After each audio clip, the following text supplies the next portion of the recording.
We're up. I got a friend named Zach Esposito, and he used to do that. We would get done with practice, and every technique had to be perfect. Even getting undressed and then back dressed was. This dude would sometimes get undressed 3 times. What? He would get dressed. Maybe he'd put something on in the wrong order. I don't know what he would do, but then he would take it off. And he would do it again. He would take it off, and then if he was drilling, every move. It's like I don't know what that disease is called. Obsessive compulsive disorder. That. Right? Yeah. It was with everything, though. And he became an NCAA champion. Doesn't that make sense, though, that, like, those kind of things, if you could channel them into something positive, like, if you're a maniac. Yeah. And you could, like, say if you're, like, a compulsive gambler, you can't stop gambling. Yeah. You just got to get out there and place bets. You got to place, there's guys like that. If they could channel that same energy into something else, like Could you jiu-jitsu. imagine? Could you imagine, like, an athlete that's like that? Yeah. Michael Jordan. I'm sure he's For like as compulsive of a gambler as he is, that was his approach to basketball. Yes. So nobody could be greater. Yeah. Same thing. Same thing. Exact same thing. It's just one of them is dangerous. One of them is One of dangerous. them will fuck up your life, and one of them will make you the GOAT. Will make you the GOAT, but the other side of it is it don't turn off. And that's the fucked up part. That's the fucked up part. It doesn't turn off. Having that as a thing, and then the competitiveness never turns off. Right. It drives you crazy. Well, that's why Tyson didn't work out for years. Yep. You know, Mike did my podcast twice, and the first time he did it, Mike was, like, heavier. He was smoking weed all the time. He was so chill. It's like, wow. It's like Mike Tyson's, like, such a sweet guy. And then Mike Tyson signed up for the Roy Jones fight. And the next time he came in, he was 225. Yeah. Forearms were jacked, and he was intense. Yeah. And I made a decision to make the table wider on my podcast studio because I was so nervous being that close to him. Yeah. I was like, I gotta have a little just to separate, like, from really intense people, so I could collect my thoughts. Yeah, he tapped back into that thing, right? He had suppressed it. When you saw him, and he was friendly, and he was nice, and he was smoking. He was still friendly. He was still cool as fuck. But this was the real Mike Tyson. But that was the guy because he tapped back into that monster. He found it. Because you gotta have the monster. Have to. In order to be a world champion in any type of combat sport, you have to have that monster. Yeah. A legit monster inside of you that doesn't really live in the real world. Because in the real world, he doesn't work. Right. In the real world, if you can't put that monster away at times, you don't work in life. You're in trouble all the time. You're in trouble all the time. Yeah. Yeah. But that same monster, if you can control that motherfucker, then you're Mike Tyson. You're Mike Tyson. But then that's why, like, he would see him skirt the line, right? Yeah. When he's talking to the reporter, that is still one of the craziest things I've ever witnessed. When he was on the stage and the reporter said something and Mike started talking about, if we were in jail, I would do this. That's right. Oh, my God. I'd fuck you till you love me. I'd fuck you till you love me. Joe, what? What? Oh, my God. But imagine that guy. Yeah. In that state trying to operate in the world with normal people like us. Right. Doesn't work. It doesn't work. He's in jail. Right. Crazy. It's crazy because the thing that made him great could also run away like a wildfire and burn everything around him. And everybody. Yeah. And when you're the man, and he was the man, then there's no restraints anymore. Which is even crazier. Because now you crash a Rolls Royce, you just give it to the cops. Remember that? Yeah. No matter what he did. Take my car. I don't even want it. No matter what he did. Take the car. I'm fine. They hide everything. You know, honestly. Here it is right there. That's it. He was like, I'm like your daddy. Let me hear this, Jamie. Give me some volume. Go from the beginning. He's like breathing heavy. You punk ass white boy. Come in and tell me that if I fuck you in your ass, you punk white boy. I mean. You faggot. You can't touch me. You're not man enough. I eat your asshole alive, you bitch. Fuck you, you hoe. Come and say in my face, fuck you, ass for everybody. You bitch. Come on, you bitch. You scared coward. You not man enough to fuck with me. You can't last 2 minutes in my world, bitch. Look at you scared now, you hoe. Scared like a little white pussy. Scared of the real man. I'll fuck you till you love me, faggot. Jeez. What do you say to someone? Man, who is that guy? Yeah. Who's that guy? Who's the reporter?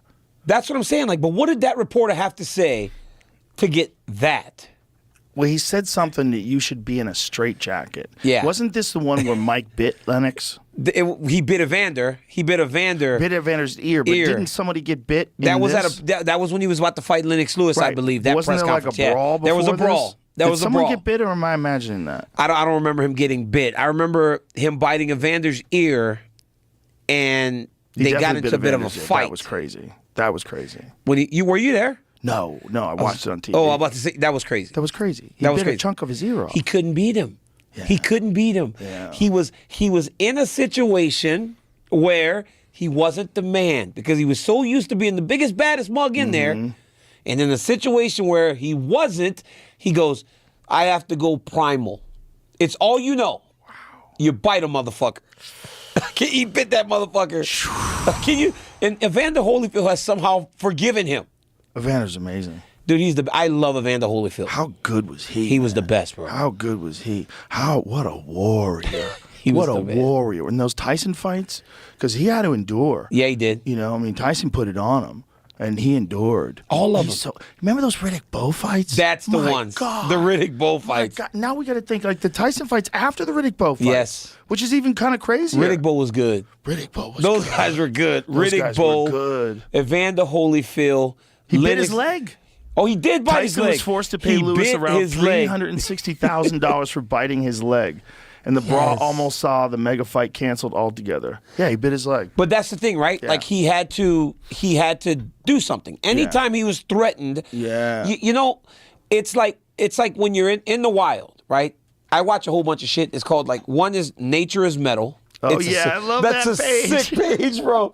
Nature is metal. It's the craziest shit. It's the craziest. Nature is so metal. It is, dude. Some of the shit you see on that page is nuts. But you'll see a bear, and it'll just walk around, and it just fucks everybody up. But then when there's a bear that's as big as it starts to question, and it might cower down. But in this situation, Mike Tyson's not going to cower down to Lennox Lewis. So he bites him. Right? He bites him.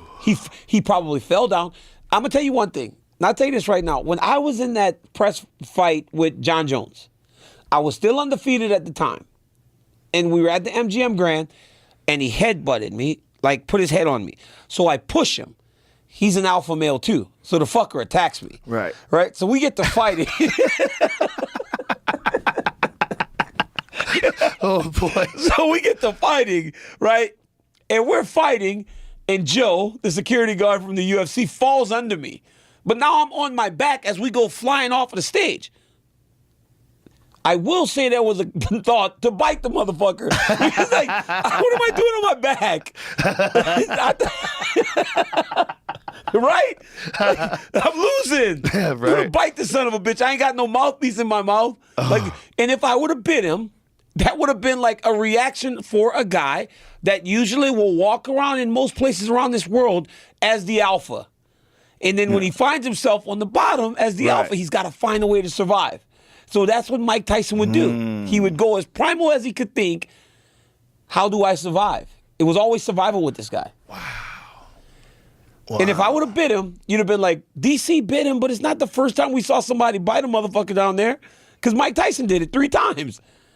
It's like it's so unfamiliar. I told my kids the other day at wrestling practice, Joe, I said, my whole life I feared getting pinned so much that I don't even sleep on my back to this day. Because I don't want those fuckers laying on their back in the wrestling room. I said I fell asleep on my back one day and woke up in a full panic attack. Jones had me on my back, man. That shit's unfamiliar. So if I would have did some crazy shit, that's just what would have happened. That's what would have happened. Because you don't go to your back. Right? That's hilarious that you can't sleep on your back. You can sleep on your back? Nah, I snore too loud when I sleep on my back. I cannot sleep on my back. I really have kind of trained myself to where I'm like, I'm getting pinned. I don't let the kids in my wrestling room. That's so wild. I don't let my kids, when I'm talking, and if they lay back, get off your back. If they're stretching, I'm like, don't stay on your back too long. I try to trick them in their mind that their back is literally the worst place in the world. And that's what my coach did to me. Everything I did, get off your back. Get off your back. Then he would lock me on my fucking back. He would get dudes lined up in high school and college, and an arm triangle, which is the worst. You can't breathe. It's a headlock in wrestling, right? You obviously don't go chest down, you're trying to pin him. He would put me on my back in those situations with my fresh partners, and I would have to get off my back not to get pinned. So I just never got pinned in my whole career. I wrestled from 10 to 30, and I might have got pinned like 3 or 4 times in all those years because I was just so afraid of going to I just never got pinned. Wow.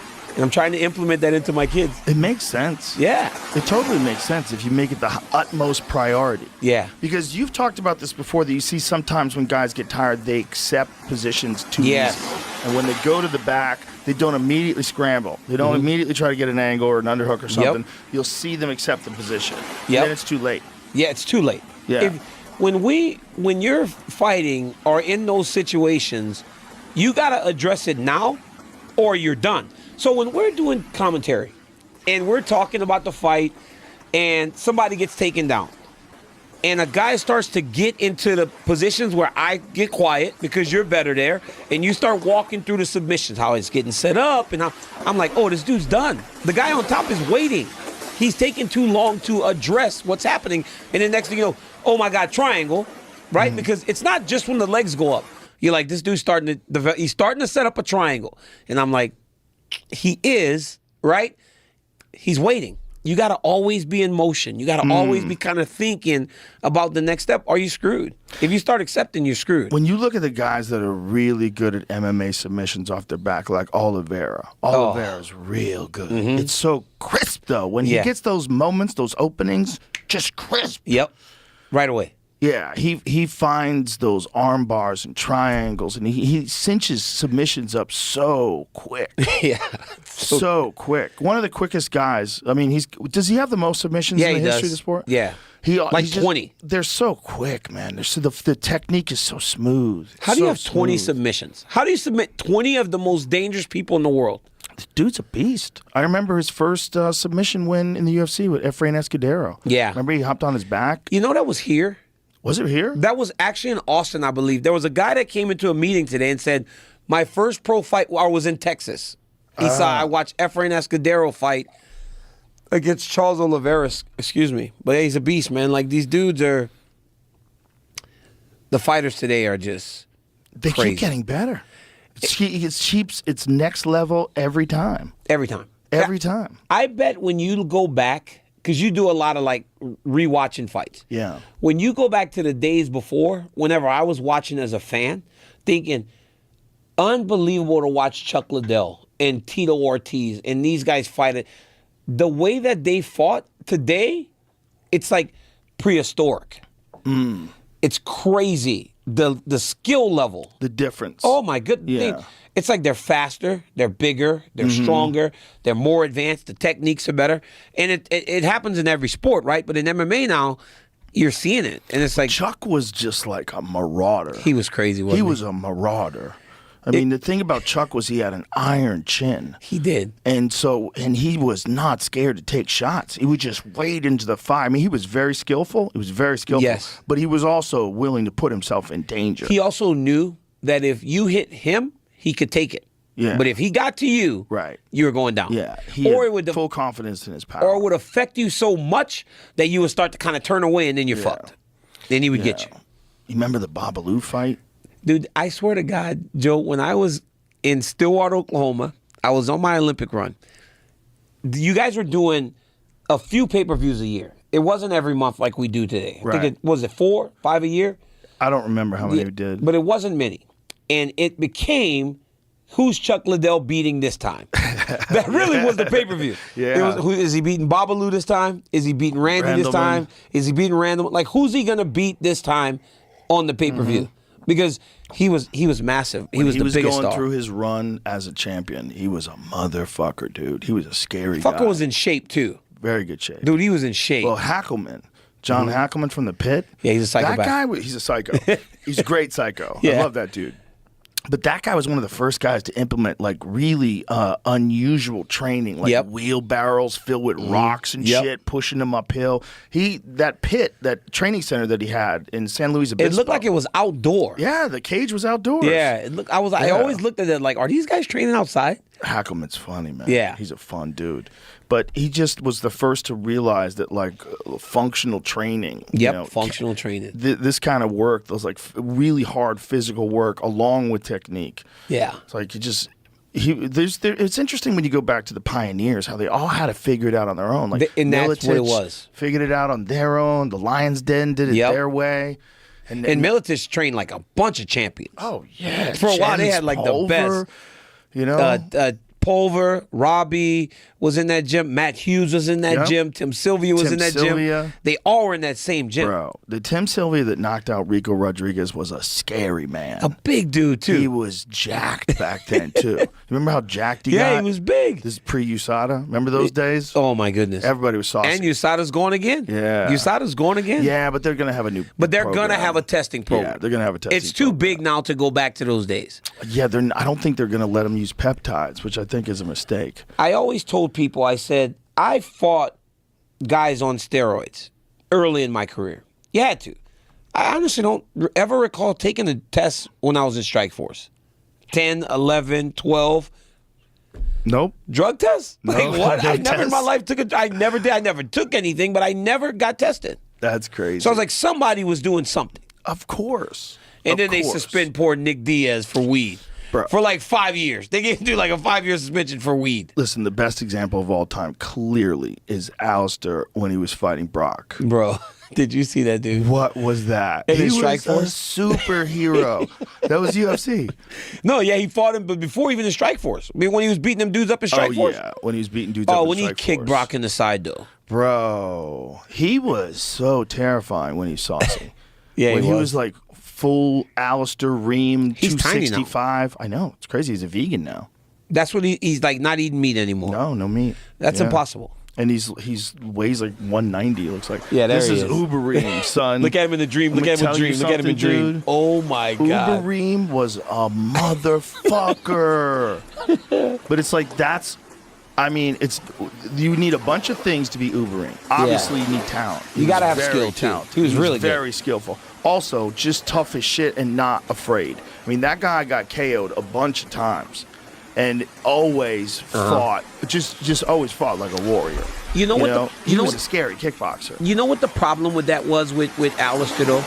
You could see when he stopped because he wasn't as sure of himself. Yeah. He had become so reliant on those abilities that, not even the ability, because he never lost the ability.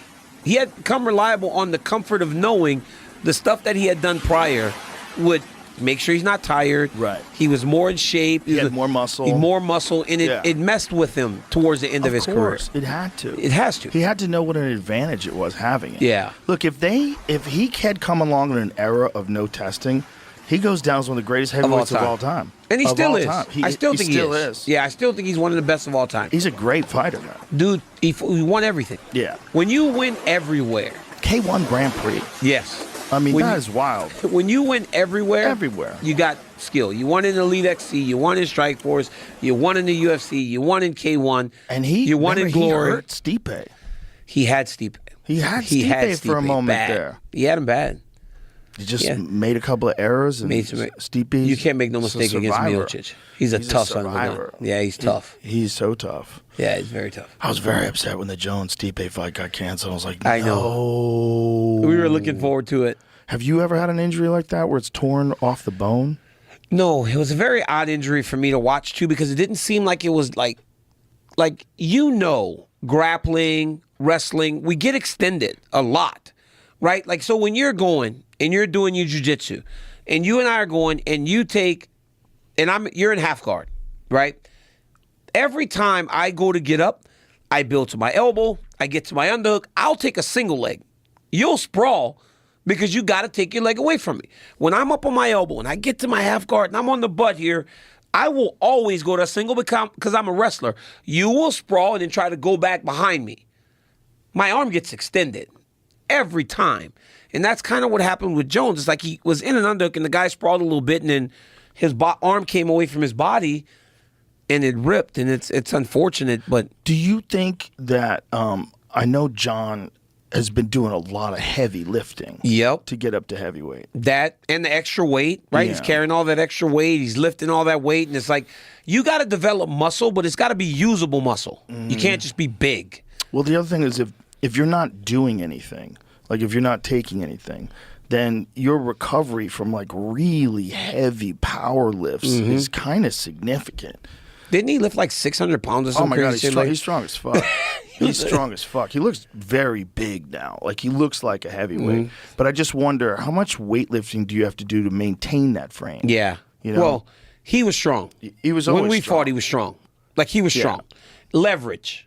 Great with his leverage. Dude, the way he was able to manipulate positions, because I thought, without a shadow of a doubt, that I would take him down at will.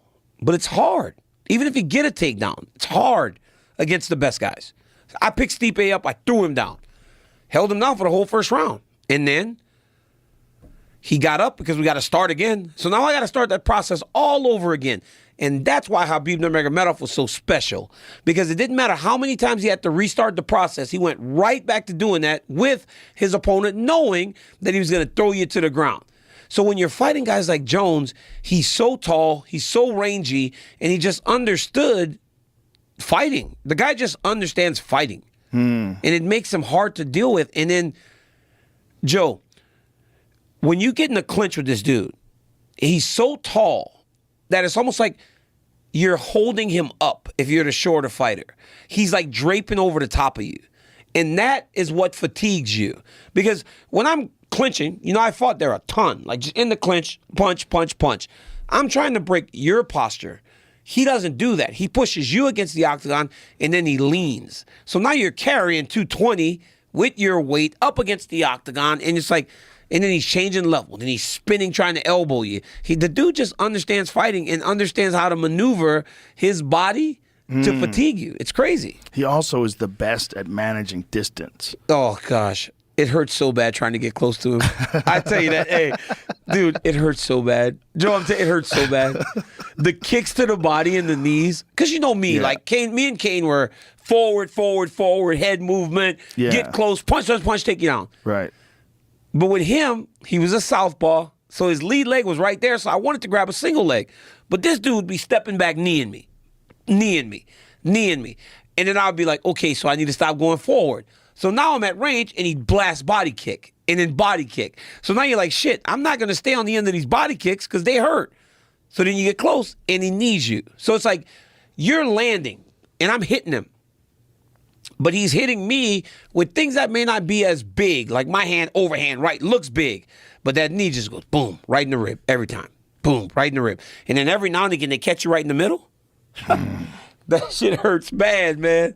I don't even know how the hell I was going through all that in that octagon. Because now, it hurts. It hurts. It hurts. Alex Pereira kicked my leg. I was like, this shit hurts. That dude has the weirdest leg kicks. They're so sneaky. My cousin had the He's so clever at it. My cousin had the greatest analogy for Pereira. He goes, he is Thanos. Literally just collecting fucking stones, infinity stones. He's like, he goes, I love Marvel. He goes, it was like when Thanos showed up. Yeah. And he's just collecting infinity stones. There's a timeline. You know there's a bad guy. And then there's this ultimate bad guy who was just in some fucking bar in Brazil, and then Izzy had to open his mouth. Isn't that crazy? If Izzy just shut the fuck up, he would have stayed where he was. But I mean, it's like a delayed, it's like a delayed reaction on the kick. But if Izzy would have just shut up, this dude would have stayed in Brazil. That dude is so sneaky with that kick. And if you get too close, he's gonna punch you. Yeah. Well, he's so long, and he's also so odd in his striking His movements. He's like this tall. Yeah. He's tall. They're very odd. And he's like, and if you get close with the right hand, even that thing he does when he's walking out, and he does this will thing, and he throws his combination. Yeah. It doesn't look fluid. He's like boom, boom, boom. But you know, like if that dude hits you with that, you're going to sleep. You go to sleep. Everybody goes to sleep. Yuri's in there dancing and shit. Yuri's like doing all kind of like weird stuff, right? And Alex is like, Just stone-faced. Stone face. Like, Yeah. I'm going It was to. one of the greatest stare downs ever. I'm going to kill you. Is what he's thinking. Like, just dance your weird ass. I'm going to kill you. Who's the guy that he scissor kicked? He scissor knee Michaelitis? Oh my God. Oh my goodness. I thought you were lying, bro. I thought you were lying. The whole time, Joe, I'm sitting to your right. I'm like, man, Joe Rogan up in here lying to me, telling me this dude, this good. He's this, DC. I'm telling you. Because I'll be honest with you. I had watched him a little bit. I hadn't watched all of his kickboxing. I was like, okay, this dude's supposed to be good. Let me watch a little bit. It's kickboxing. And you come in and you're like, DC, wait until you see this Pereira in real life. And I'm like, okay, he's good, DC. He might be the best kickboxer that we've ever had. Well, Izzy's here. Izzy's here. He knocked out Izzy twice, DC. I'm telling you. Knocked him out once. Or knocked him out once, beat him by decision. And I'm like, yeah, that. And then he does that, and I look over and I go, oh my God, you were telling the truth. Dude, he's something fierce. I mean, this is Sean Strickland, Yeah. right? Yeah. With a left hook. With a left hook. I mean, the guy who's now the middleweight Champion of the world. Yeah, and he took him out easy. A year. Yeah. He was the champ in a year. Dude, he's got 2 world titles and 11 fights. In 2 years. It's insane. He's been in the UFC. Dude, I don't know, Joe, if we had, and he's here in Austin. So I'm going to go hang out with him later. Nice. I'm going to see Pereira. I That's like awesome. him too. I And love that dude. He smiles. Yeah. He actually smiles. Before he just didn't smile. Now he smiles. I just don't think he wants to smile after fights or before fights. He just wanna fight. Stays cold. He's there for a reason. Yeah. To just beat somebody's ass. Well, he was so extraordinary in kickboxing. When I watched him in kickboxing, it just some dudes just have some extra gear, some extra power. It was shocking. He would hit guys, boom, and they would just like stiffen up and flatline. You're like, with 10-ounce gloves. Fuck, man, he's doing it to everybody. Like literally everybody he's connecting on is going night, and he does it in 2 different weight classes simultaneously. So when that guy was going to fight MMA, I'm like, hold on, baby. Yeah. Because this is going to be some wild shit. This And he is was an 3-1. extraordinary dude. And he was 3-1 when he Yeah. made his debut in Madison Square Garden. Yeah.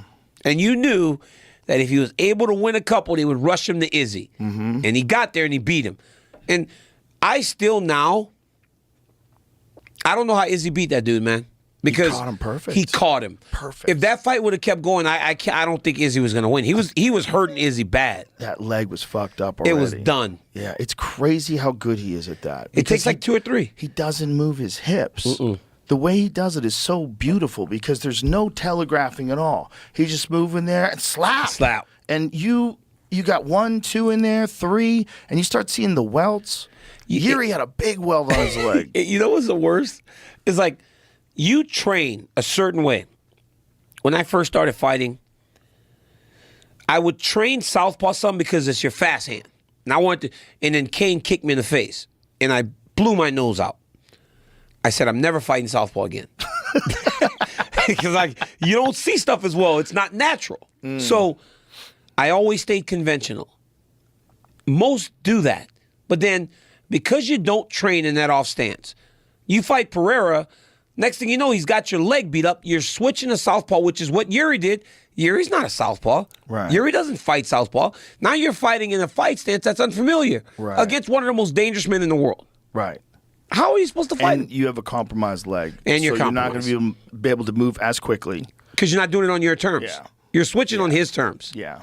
It's crazy. And, once those calves get chopped a few times, like only they know how compromised that leg is. It hurts. Like, Izzy's leg in the first fight, he said, was fucked up after the first round. They're always on crutches and in wheelchairs. When they're done with him, people don't see this, right? When we're leaving the arena, these guys are either getting wheeled to the post-fight press conference or wheeled to the ambulance because their legs are so jacked up. Yeah. He tears their legs up. It's bad. Tears their legs up. It's bad. And he's just so efficient with it. And it's just, what a hard style to emulate as a sparring partner, too. Yeah. Especially since he really still can't wrestle. Right. Think about all the success he's had and he still can't wrestle. Some of these takedowns he gets taken down with is like, he still hasn't developed to the point that a real good wrestler wouldn't try to take him down over and over again. Right. But you could never get there because he knocks you out. You know what else is shocking? He never seemed drained at 85. How is he making that weight, though? How is he making that weight? And now when he's fighting at 205, he's like it's seemingly more durable. He looks the same. Yeah. He does not. 20 pounds lighter, he looks the same. He does. He really does that's look how the same. big he was when he was fighting. This guy had to be getting up to 215 whenever he was making 85. I think it was heavier. They said in one of the fights they said it was 226, I believe. 226 in the octagon at 185. Find out whether it was after the fight Oh or my the goodness. day of the fight. But yeah, he went. I mean, that was like what he was walking around at. That's crazy. That's so big. It's not fair, man. It's so crazy. And you know, that power that he Yeah. has. But I think also, I mean, you'd be the best person to ask about this. When you see guys that cut a lot of weight, it seems like it's harder for them to take shots. Yeah. You know, I told that to Davis and Figueiredo today. I said, remember by the end of the Moreno trilogy, or Ford fight? Every time Brandon hit him, it looked like it hurt him. And Davison was never a guy that had chin problems. But he's going up to 135 now this weekend. Yeah, Rob Font. Yes, against Rob Font. So it's like, is he going to be more durable? Is he going to be better at taking shots now? Right. Because he was, I mean, TJ Dillashaw, when he went to 125, he was a shell of himself. That was a terrifying weight cut, too. God, he looked like dead man walking. Yeah. He looked like someone who was dying. What do you think, as a fighter, I actually liked the afternoon weigh-in better. I liked the afternoon weigh-in opposed to the morning weigh-in. Why is that? More time and sleep. Sleep. The night before you got to sleep. Because if you woke up at 7, 8 over, you had all day Friday to make the weight. On Yeah, fight day. 219 on fight day. Come on, man. What? It's 25 pounds, bro. That's so big. That's 25 pounds. It's really nuts. But again, that's because they have so much time now. Because if he weighs in at 11 a.m. on Friday morning, now he's got 24 hours. Now he's in the main event. So this dude is not fighting for probably 35 hours after he steps on the scale. You can gain 25 pounds in 35 hours. I think that's 35 pounds, right? That's 35 pounds? 35 pounds. Yeah. That's 35 pounds That's in a day. bananas. Think about that. 35 pounds is insane. I can't Think of 35 steaks. I can't Just think add of 35 35. steaks stacked up. And That's then what he take ate. that out of your body. That's what yeah. I mean, it would be up to here. Yeah, 35 steaks. steaks. Would be That's up to there. Insane. That's 16-ounce steaks. That's insane. That's insane. What do you think? Do you think it's possible to ever come to a point where there's no weight class or there's no weight cutting at all? That there's more weight classes, more options, but people fight at their natural weight. You see, one of the problems with that is if there are more belts, then it kind of becomes boxing a little bit. And it could be a little watered down because now you got a champion every 10 pounds. So you don't know if you got the best guy as the champ. Right now, you're pretty sure that the UFC champion is the best fighter in the world. Anywhere between 135 to 155, 160. You know those guys that weigh that naturally, the guy in the UFC is the best fighter in the world. 55, between 55 and 85, 90, you have the best fighter. And I'm talking lightweights. They cut from 185, 180. So To get to 155. to get to 155. So you know you're getting the best fighter of all men around those weights in that weight class. But if you get a 65, 55, 45, 35, 25, I don't know that it works. I really don't know that it works. That's interesting. I could see your point, but there's some people that are definitely tweeners, right? Yes, Aljamain Sterling. Aljamain Sterling. He is one of them. Yeah. But is he, though? Because he was the champion at 35. But and I killing always himself felt- to get there. I know, but he still had endurance. And I always felt like, if you're going to have an example of weight cutting, I always felt like Aljamain had the perfect frame for 35. Yes, he does. Because he's so big and strong, and he manages to get there, and then he puts it right back on. And then when you see him on fight day, you're like, my God. Like, when you see that dude's abs and all that, he looks like a 160-pound man. You know why? You Why? know why, Joe? You know what they've started to do? I think it's the most dangerous thing in the world. But you know what they've started to do? Aljamain Sterling was one of the first to tell me, but he doesn't cut all of his weight. So with us, we would go on Thursday night. If I weighed 216 and I had to be 205 by Friday morning, I would get as low as I possibly could and then try to go to bed. So if I'd get to 207, I would hope that by the morning I'd be 206. I'd only have to lose a pound in the morning. So I'm dehydrated for 12, 13, 14 hours. Those guys today are going to bed at that weight, Joe, 10, 11 over, and waking up at like 4 or 5 in the morning and cutting the weight. Because they said if they cut all that weight, they don't sleep, which I can attest to. It don't matter how much melatonin you take. It doesn't matter what you do. You're going to wake up because you're so hungry. You're so dehydrated. You're not going to get a good night's sleep. They're going to bed heavier, getting up in the morning, sucking all that weight off, and they're dehydrated for only like 4 hours. I think it's dangerous. Why is it dangerous? Because you have to cut 10 pounds in 4 hours. If you don't, you're screwed. Oh, you think it's dangerous career-wise? I think it's dangerous because you could not make the weight. Right. Because you're not giving yourself any room for if anything goes sideways. Right. Because the worst possible feeling is when you go through your entire routine and you expect to lose 8, but you might lose 6 or 5.5.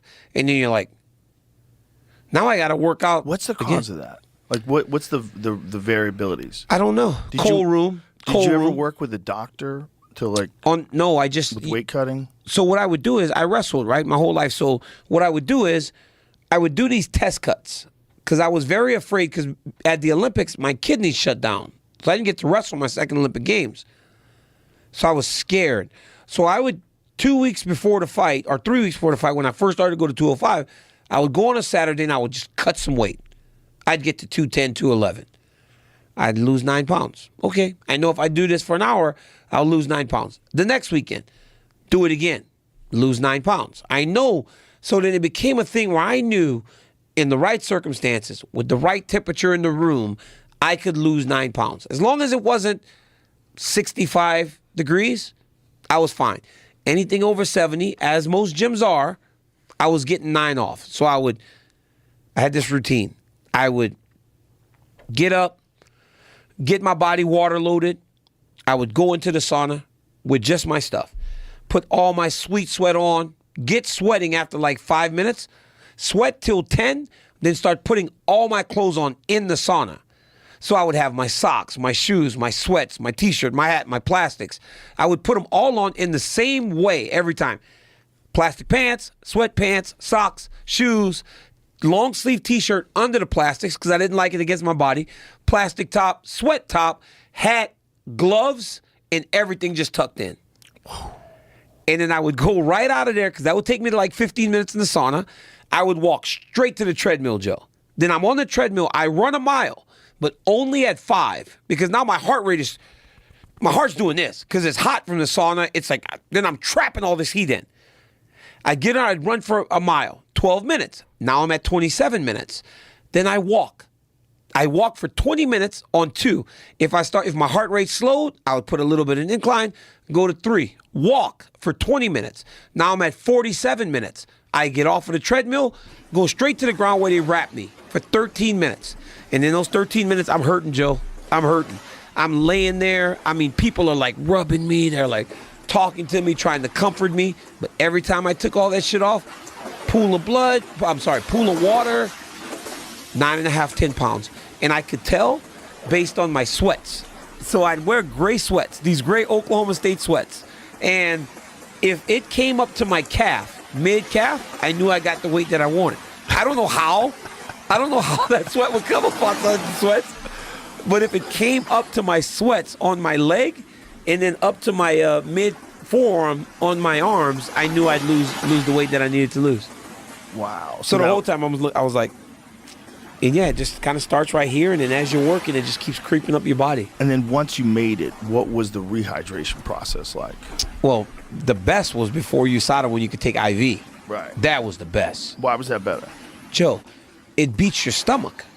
Like, the problem with rehydrating is it would mess with your stomach. Everything you drank would make your stomach hurt. Everything you ate would make your stomach hurt. So even if you made weight at 4, you're not really eating a good meal till 6 because you got to get through like the cramps, you got to get through the diarrhea, you got to get through all this stuff that you did. So the IV was the best because while you're doing the IV, it's going directly into the blood. All that fluid is going right. It's passing this. It's just going into your body. So while you're doing that, you start to feel better. And I mean, the IV bag, Joe, was like, it was like a straight line. It wasn't the drip. You know how it looks like it drips? Right. My body would just suck that water out of that bag. My body was like sucking that water out of that bag. It was a straight line down. How many bags would you take? 2.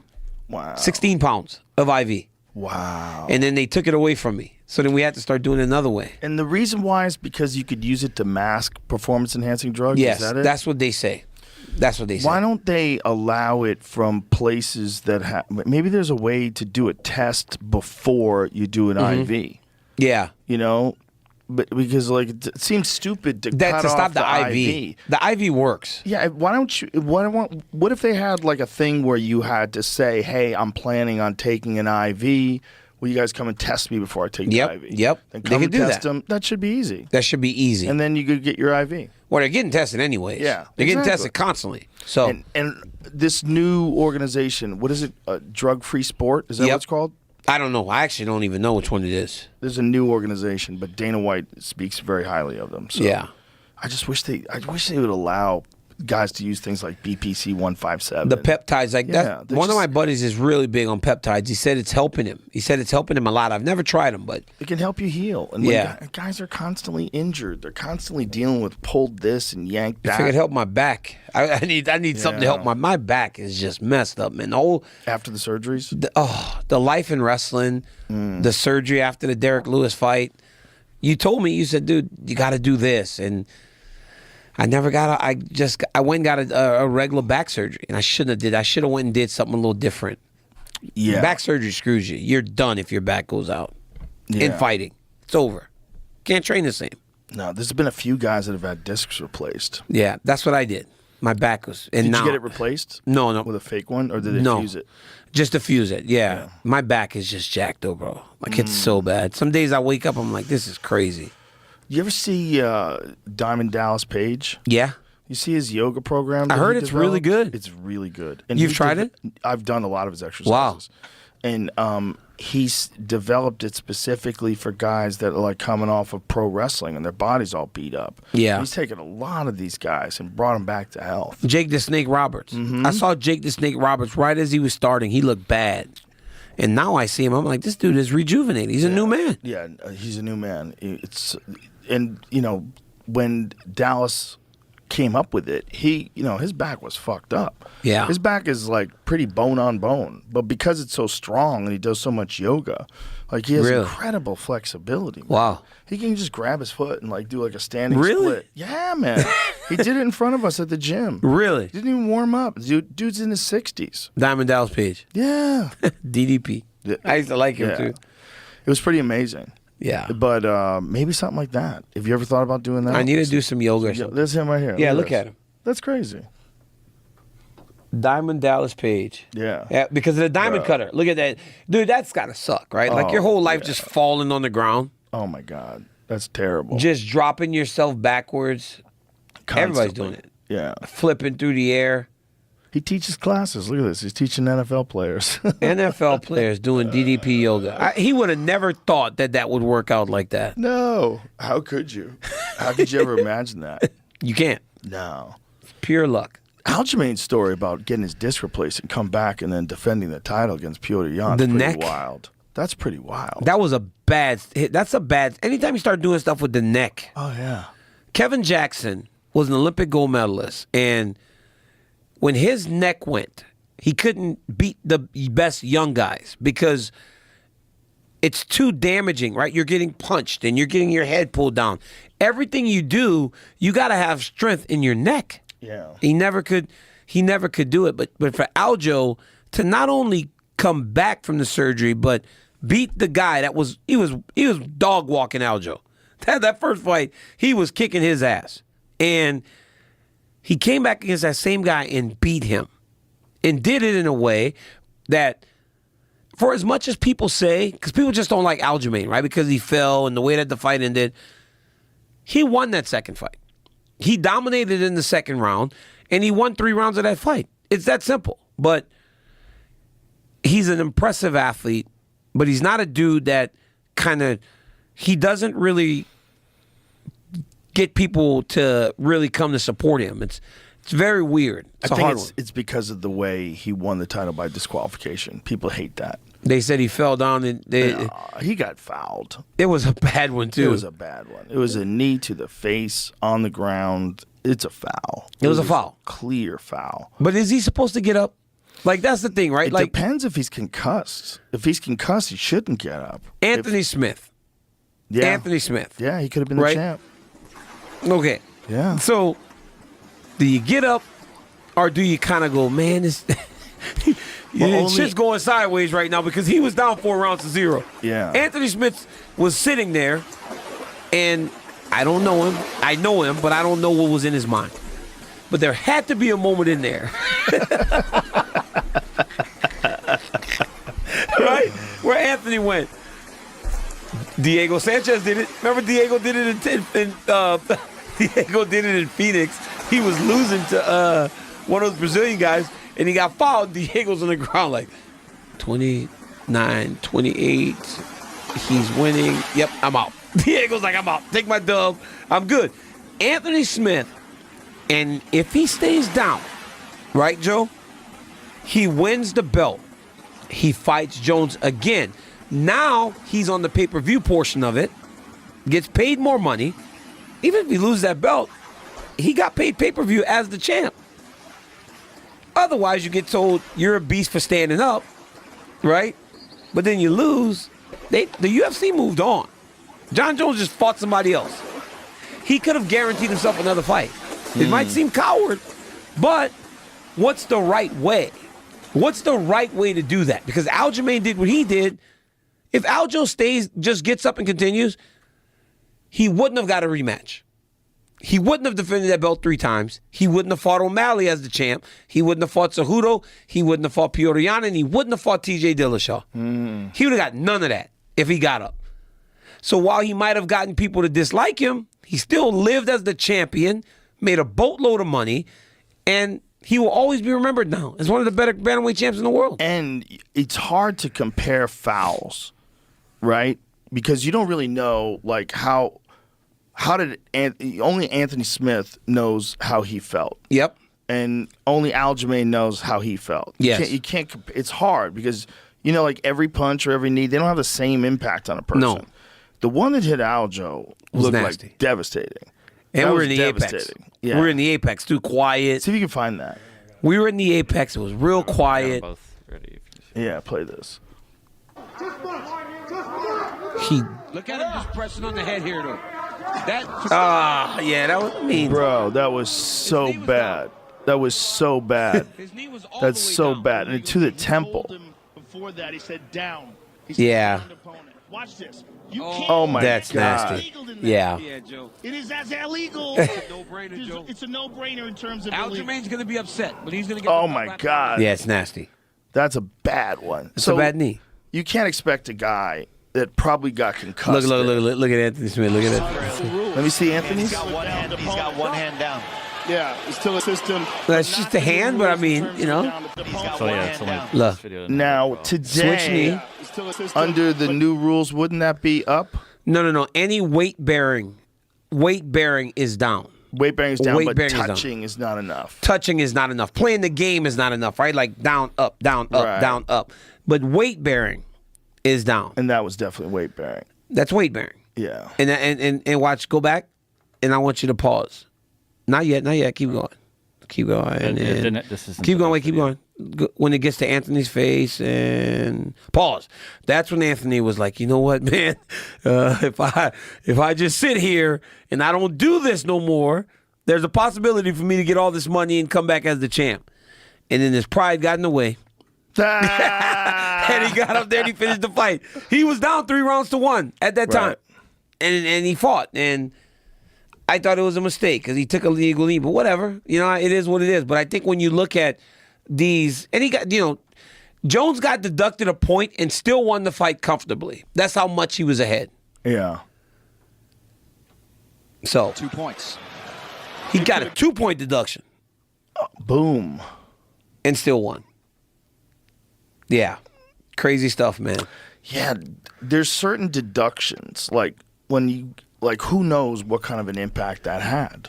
I mean, Yeah. Did he have a concussion? Is he too tough for his own good? If you get a concussion from an illegal shot, what are you supposed to do? Because now you're really vulnerable. That's the thing. You can get hit and you can get KO'd easier. What's the right answer? You're already loopy.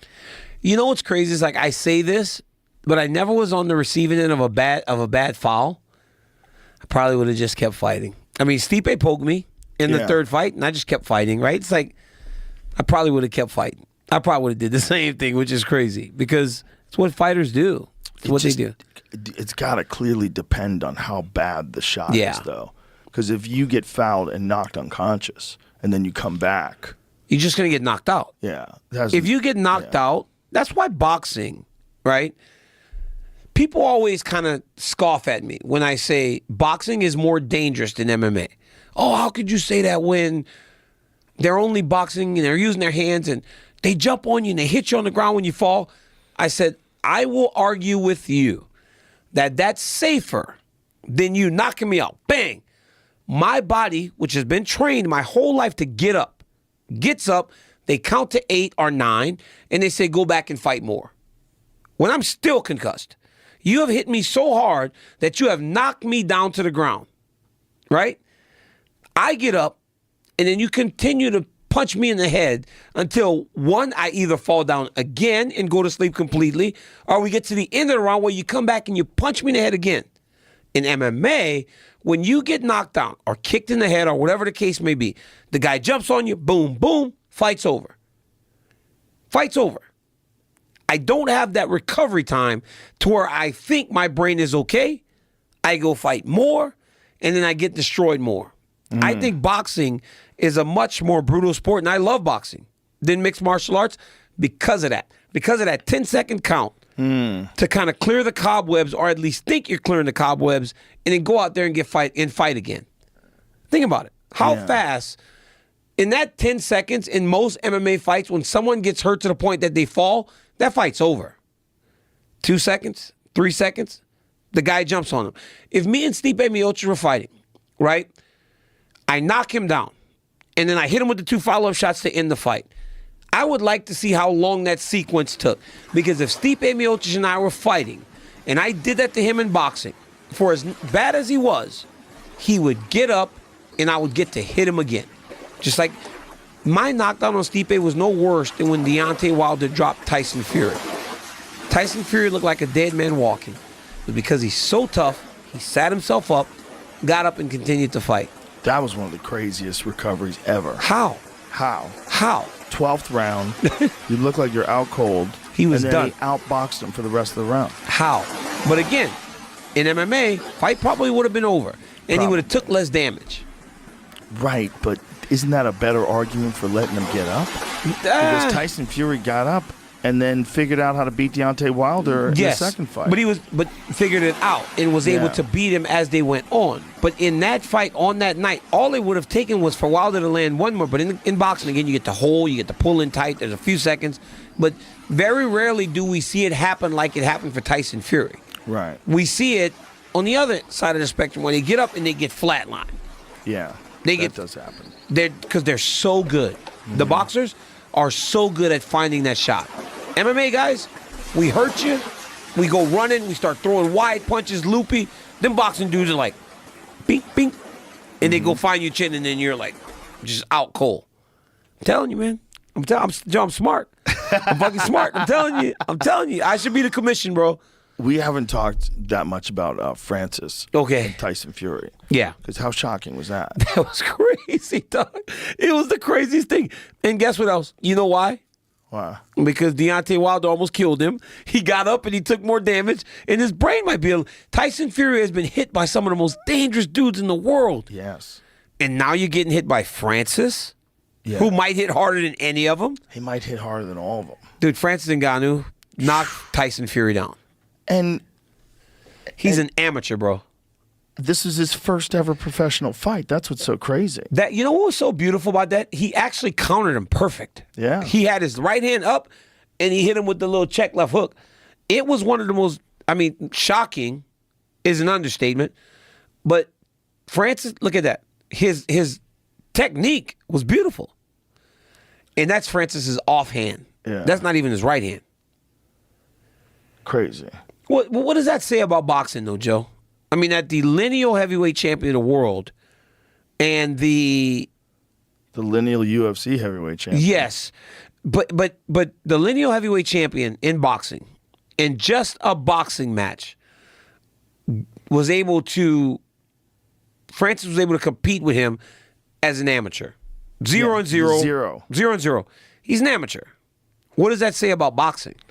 I think it says more about Francis. I think Francis is just a special dude. You don't think nobody else could do that? I don't imagine it. No, I don't think so I don't either. imagine it. I think Francis is just a special dude. Well, we did see Conor fight Floyd, That's true. right? We That's did see true. Conor. Could Sean O'Malley fight Devin Haney? Yes. Right? Like he could said he happen. could, It right? could So it's happen. like these Something guys, like that can happen. yeah. 100%. But that was surprising. That was surprising. I thought Tyson was going to beat him up a little bit. I really did believe Tyson Fury was going to beat him up. I could see Sean Strickland in a high-level boxing match. Sean Strickland's pretty good. Did you pretty see Sean fucking Strickland good. with that gun the other How day? crazy is he? Dude.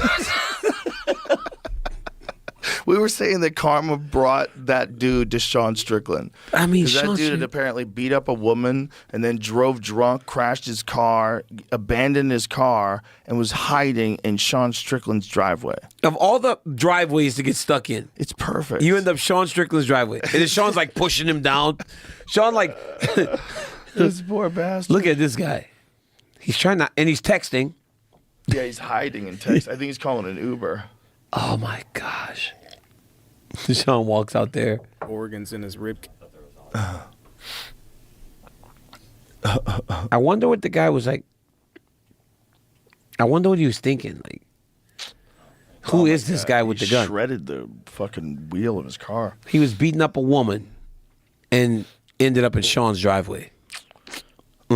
That's unfortunate. That is unfortunate. Or the wrestling dude. Remember the wrestling dude that was on crack and tried to break into Anthony Smith's house? Oh, yeah. Anthony Smith just beat the shit out of him. So crazy. It's so crazy. Yeah. It's crazy. Yeah, some people make some unfortunate decisions. They just make mistakes. We were watching a video the other day of a guy who tried to break into a gun store. Why would you break into a gun store? That's just idiotic. He's trying to rob a gun store. He's got 2 pistols. He moves into the gun store like this, and they just gun him down. Like They killed him. Instantly. He's an idiot. Why would you rob a gun store?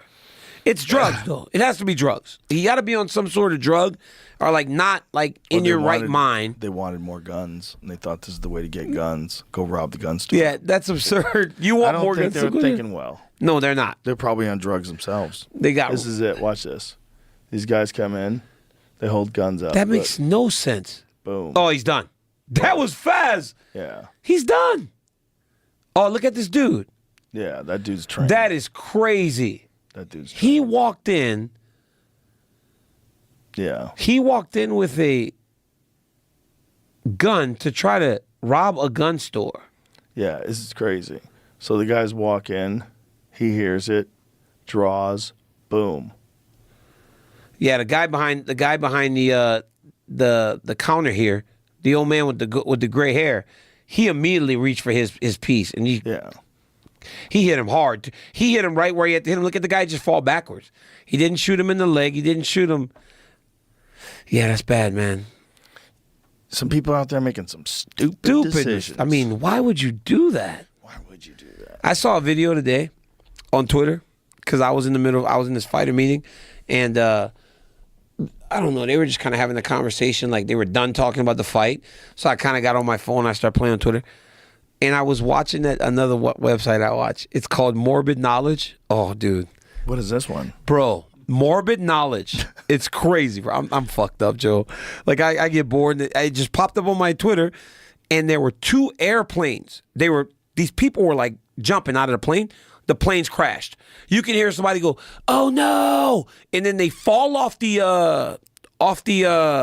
wing, but they're all wearing parachutes because they were gonna go and jump. But I mean, these two planes came together, and then hearing a person go, "Oh no," was crazy. But morbid knowledge is nuts. It's like it says like it'll show like an X-ray of a person that might have gotten into a bad accident or something. It showed a picture one time, Joe, of a person whose body, they X-rayed the body when they had been hit by a train. Dude, it was crazy. The rib cage and everything, Joe, was crazy. I don't know where it popped up on my thing, but once I saw it, I was like, oh my, dude, they had a guy back in like the 30s. Bro, he was a big cat hunter. That was a bad son of a gun. And he was hunting with those old school guns. You know those old school guns Right. where, dude, this dude, they had like a fucking lion or a cheetah was just killing people in this village in Africa or in England. I mean, it was killing. It was a man-eater. It's called the man-eater of something. So this guy would hunt. They brought this old dude from Europe down there to track this animal. This dude tracked this animal between 3 different like cities in this area and finally got that son of a gun because he shot it and it was trying to attack him to kill him. He was running out of bullets. It sounded like a movie, but it had his whole story. Morbid knowledge, I'm telling you. Whoa. Go listen to it. Like, look at it. Some of it's kind of gross, but some of it's like pretty intriguing. Like, Isn't that what that movie was based on, The Ghost in the Darkness? oh my God, did you see that? That's a great movie. What a crazy That's movie. a great movie, man. There's But- nothing scarier than lions hunting people. Oh my God. Just a lion waiting I for them. can't. I watch them even if they're a little bit like corny because I'm like, oh, this is crazy. That's what it was called. yeah. It's that's the exact movie. It's That was, based on it. Val Kilmer and Michael Douglas, right? Yeah. It's based on that guy's story. Yeah. But dude, like you watch like these, like there's some of these sites like that other one that I said, Nature's Metal. Mm-hmm. It'll show an eagle just floating, and it'll just fucking swoop down and grab some shit. And it don't matter what it is. If that eagle decides that it wants to eat that thing, it's gonna take it. Dog, pig, and squirrel, and it just rips it apart. Eagles are like so sick. Yeah. In terms of an animal, they fly above you. They decide what they're gonna take, and they just take it. Yeah, they pull salmon out of the river. They pull salmon out of the river. How do they see Fly it? with them. They just see the dive in there, reflection, catch the little bodies with their talons. and they just pull them up. Yeah. And they just rip you apart. It's a weird animal to have as our national animal It's because it's a ruthless raptor. it's a ruthless. It's a killer. It's a killer. But it looks majestic. Oh, it does. Oh, it looks so good. I'm like, dude, but it fucks you up. Have you ever seen harpy eagles? No, what is that? Harpy eagles live in South America, and they eat sloths and monkeys. Really? They're fucking giant. They're big. They're huge. See if you can find them. What is it called? I think it's called a harpy eagle. Harpy eagle. Am I saying it wrong? It is, right? Jeez. It's this giant white-looking eagle that there's all these videos of them swooping down and snatching these sloths. Because these poor sloths, they can't fucking look at. Oh, look at this motherfucker. thing. Look at his face. He's got crazy feathers on his head. Look at those talons. Yeah. See if there's any. Yeah, that's what they look like. God, that thing's huge. See if there's any footage of them snatching somebody. That's all this video is. Yeah. Oh, there it is. Because that's all. Look they at that do. sloth. They swoop in and snatch sloths. Oh my God. What a fucking mismatch. It's called Death from Above. I was trying to find a video. I saw a video on Twitter of an eagle carrying a squirrel and it drops it and it swoops down and catches it before it In the falls air very before far. it fell? Yeah. It was sick. But I'm trying to find it right now. Dude, I'm telling you, I watch stuff like that. Because, I mean, when you're just sitting around and, when you finally get a moment, right, and you grab your phone, some weird shit pops up there, and then you're just stuck. Yeah. The next thing you know, you've passed 30 minutes watching just crazy-ass videos. Watching eagle videos. Eagle videos, lions, like Have you ever tigers. seen the videos of the eagles taking the sheep and throwing them off the cliffs? No. Yeah. Throw them off the cliff to kill them and then go eat them. Yeah. They take Please goats. show me that. They take goats. They take sheep. They can pick up a goat. Yeah. They just pick you up enough to throw you over the edge. Oh, my goodness. Please show me that. I want to see if you that can bad. find it. It's ruthless. oh, there they go right there. They do ruthless shit, man. I mean, They look, grab them and throw them off the cliff. I mean, how much thinking does that involve? that's one of the things that I was about animals, right? They're See, so. they get them. Look at this. Oh they get 'em, my they just gosh! drag them down and then He's just carrying drop this 'em. one. Oh, wow. He's God, just gonna that's so carry it. strong. That's insane. That's so strong. That's insane. They're running. These goats are running because they know, like, hey, death is coming from above. He flew with that baby goat. Can you believe that? Do you How know, heavy is that? That eagle probably only weighs like 10 pounds. No, I know. How much do they weigh? I don't think they weigh much, man. Look at this. Just jacks this goat. Like, come here, bitch. Look how much bigger the goat is than him. Oh, that goat's And he's just done. dragging him down the hill. Wait, look at the other one's trying to help. Yeah, isn't that nuts? Oh, yeah, but Look at the ride he's on. He won't let go. He's like surfing.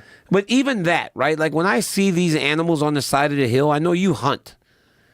Oh, he's done. He didn't crash them into the. Also, how's that eagle not fucked up? The eagle doesn't even have a broken wing. Like, look, he's still on him. He's like, fuck you, I ain't letting go. Jeez. He's like, I'm gonna get you, bitch. I mean, this is like the wildest bull riding ever. This is crazy. I mean, but that whatever that is under him is going crazy, flip and turn Look in. at that. He's just bouncing off the rocks, and he won't let go. I think the goat wins this one. No way. Look, He got away from That it. eagle's jacked. That eagle's dead. he goes fucked.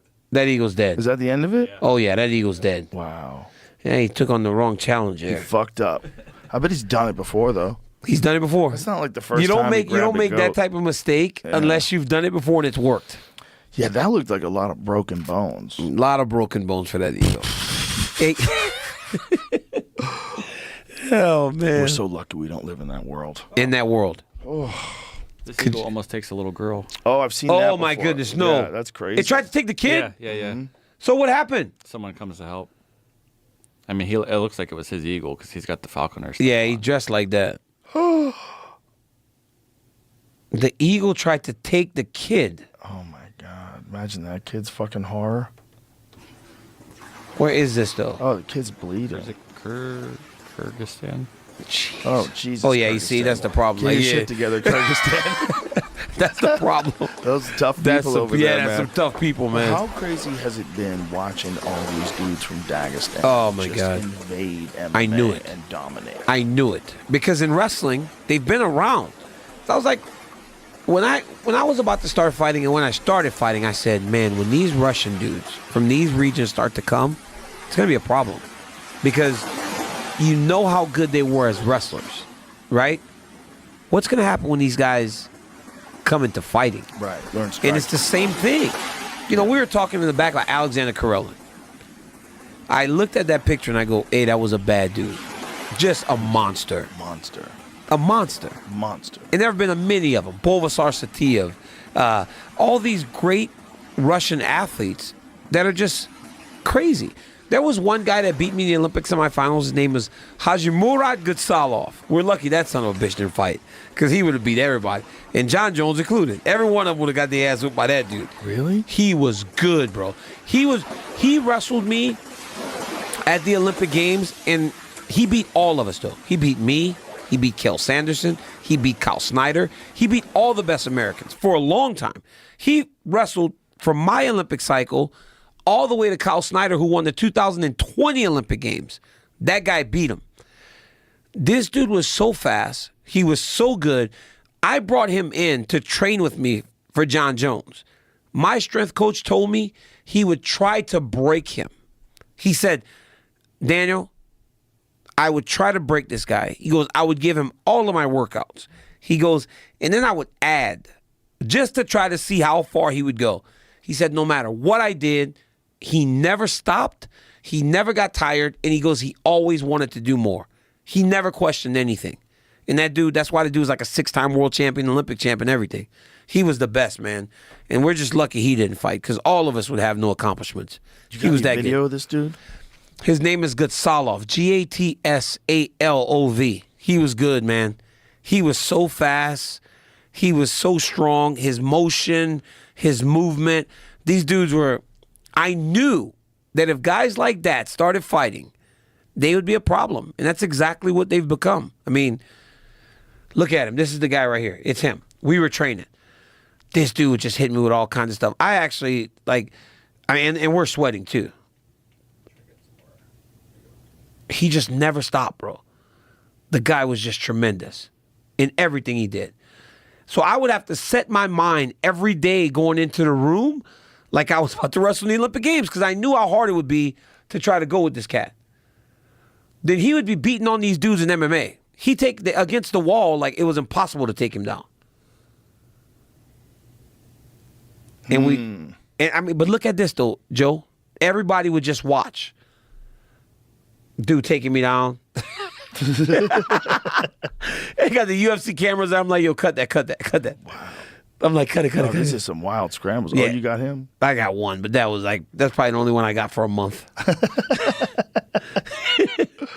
And then at times I thought he might be letting me. I'm like, yo, are you letting me score, man? Because I wrestled you in competition and I ain't never scored. But I mean, he was just too good, Joe. I mean, he beat me in Olympic semifinals. He beat everybody. Did you ever talk to him about his interest in MMA? I asked him. He was like, I want to wrestle. And now he's the head of the Russian Wrestling Federation. He's the coach now. So I said, dude, sometimes I'm embarrassed to say some of the shit I do, but my kids on my wrestling team, this team now has all my youth club kids. They all wrestled for me in middle school. When they were 7th and 8th grade, they were doing their homeschool year. So reclassifying is a big thing in sports now, where if you and I are supposed to graduate in 1998, we will reclassify to graduate in 99. Bro, I took those kids when they were in 7th and 8th grade, and I sent them to Dagestan for a month. Whoa. They took all of their schoolwork, and they went to Dagestan in Moscow for a month. Wow. Like 8 or 9 kids with 2 parents. Wow. I sent them to Russia, bro. That's crazy. The fact that their parents actually listen to me is crazy. Because they're like, yo, you're out of your mind. We're not sending our 13-year-old kids to Russia. They sent them, bro. Wow. We put them in some big jackets, and I said, hey, I know if we want to be the best, they got to be by these guys. And so we sent them. And Khabib had him in his gym every day. Wow. He bought, and Khabib is a great guy, right? He bought hotels for him. He'd feed him. He said, just get him here. And, dude, they trained for a month. They told me, they said, Coach, we practice with you. He goes, in Dagestan, it's training. Because it's in the morning, it's in the midday, and it's in the evening. You're training all day. Long practices. He said that these kids told me, Joe, that they do about 30 minutes of gymnastics before they start practice. Gymnastics. For the flexibility and body discipline and body control and everything. So they're flipping and doing all kinds of stuff before they ever got to wrestling. Wow. They're operating at a different level, man. That's why you see Makhachev like being who he is. Makhachev is crazy. Bro, the way he adjusted to Volkanovski in the second fight was pretty special. Yeah. Like the use of that left leg to Left the kick, body, left kick, and then left the high kick. The way he set that up, man, all the possible endings to that fight that you could have seen. Never thought that. Never thought, like, high kick KO. Crazy. And we thought when we saw Khabib, right, that was the complete version of a Russian fighter. Mm-hmm. Then you see Islam, and he possesses all those same skills with the striking. So what about the next one? What about the next one? Because there's going to be another one. Yeah. What about the next guy? Right. Right? It's like they're just getting better and better. And now that they know that these guys from that region are like, if you're a kid and you're growing up in that region, now you know, I can follow that same path. I can do MMA, right? Yeah. It doesn't have to just be wrestling or they do sambo. Yeah. Which is as perfect a base for mixed martial arts as you can find. Yeah. Because they're punching and kicking each other and stuff already and grappling and doing everything. So it's a very good base. It's a little weird that they're wearing the jacket. They're wearing the gi. Yeah, they're wearing the gi top, shorts. But it's like, shoes. At least they're... Some of them. You and I agree. Wrestling is the foundation. Yes. Because of the training and everything else. But in terms of what close is with the kind of striking, or at least the playing of the striking in sambo, that's as good in terms of preparing you for mixed martial arts. Yes. Yeah. Yeah, definitely. It's awesome. I got that little rant you go on about wrestling. That plays daily in my school. Oh, really? Yeah. They love that. The kids love that. Because that's the truth. It's the truth. if you want to build a strong foundation, even just as a human being, wrestling is where you figure out how tough you are, how much you can push, how much you can deal with discomfort. No one trains harder than wrestlers. I think everybody should wrestle, and I think everybody should have some sort of fight in their life. One, some sort of fight. It could be in a gym, a sparring match. I'm talking a fight. It could be sparring. I think every human being, if they do themselves justice, has some sort of interaction against another human being where it's a bit of a fight. You have to. I think once you do that, you can do anything because then you're not afraid. You cannot be afraid, man. That's like my biggest thing to my kids is like, you cannot be afraid because people smell that shit on you. If you're afraid, people smell that shit on you and they treat you a certain way. You cannot be afraid. I think everybody should have at least one sort of fight, whether it's sparring, whether it's an exhibition fight, whether it's a high-intensity jiu-jitsu match, whether it's a high-intensity wrestling match. I think you should have some sort of competition in your life that pits you against another individual. I think we all need it. Imagine if we had that as like mandatory service in the country. Yeah. Could you imagine? We'd be stronger as a country. But imagine if, like, you know how Xi Jinping is trying to make China more manly? What's he doing? That? No, I haven't. I don't know. They're trying to promote more manliness. In China. If someone tried to do that in America, and they said, well, the way we're going to implement this is we're going to have mandatory combat sports participation at some point in your life. At some point in your life, you do that. Could you imagine if they did that? And hey, I'm telling you, we'd be better for it. I think we would. We would be better for it. I think we would. Because then, let's see this. 2 years ago, the country's censors began to blur earrings and colored hair on male celebrities. Oh, earrings, sorry. Earrings and colored hair on male celebrities appearing on television. Earlier this year, the Education Ministry announced a plan to cultivate masculinity in schoolboys, including hiring more gym teachers and promoting sports. But it says after America, right? So America must be trying to... It's China's turn to worry about masculinity. So they're saying that our country is... Right? Click on that. What is that saying? That seems like a strange thing to say. After America, right? If you follow the disastrous denouement of America's 2-decade occupation in Afghanistan, is that the word? Did I say that word right? No idea what that is. I don't know what that word is. Have you wondered why the world's only superpower has an affliction for distant wars? What is it that compels it to drag its military halfway across the world? What is the origin of its interventionist instincts? What is he saying here? Reading a lot into this. But it's saying that, look, in his scheme of things. Okay, here it is. Yeah. It's about Roosevelt. In Roosevelt's scheme of things, imperialism was a necessary manly duty that American men needed to take up or risk letting the reins of global power be seized by a more manful race.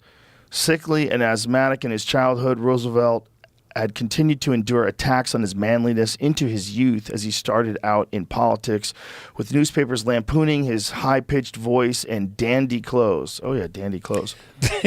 For the exquisite Mr. Roosevelt, forceful public exhortations to wage foreign wars was an exercise in radical image makeover. Oh, interesting. So they were saying they were picking on his manliness, so he decided to go wage wars. Yes. They bullied him. They bullied him, right? But hey, you know what stops bullying? You know what stops bullying? You knowing how to defend yourself, right? And that's why, I mean, the Chinese, they said they're not showing colored hair or earrings anymore.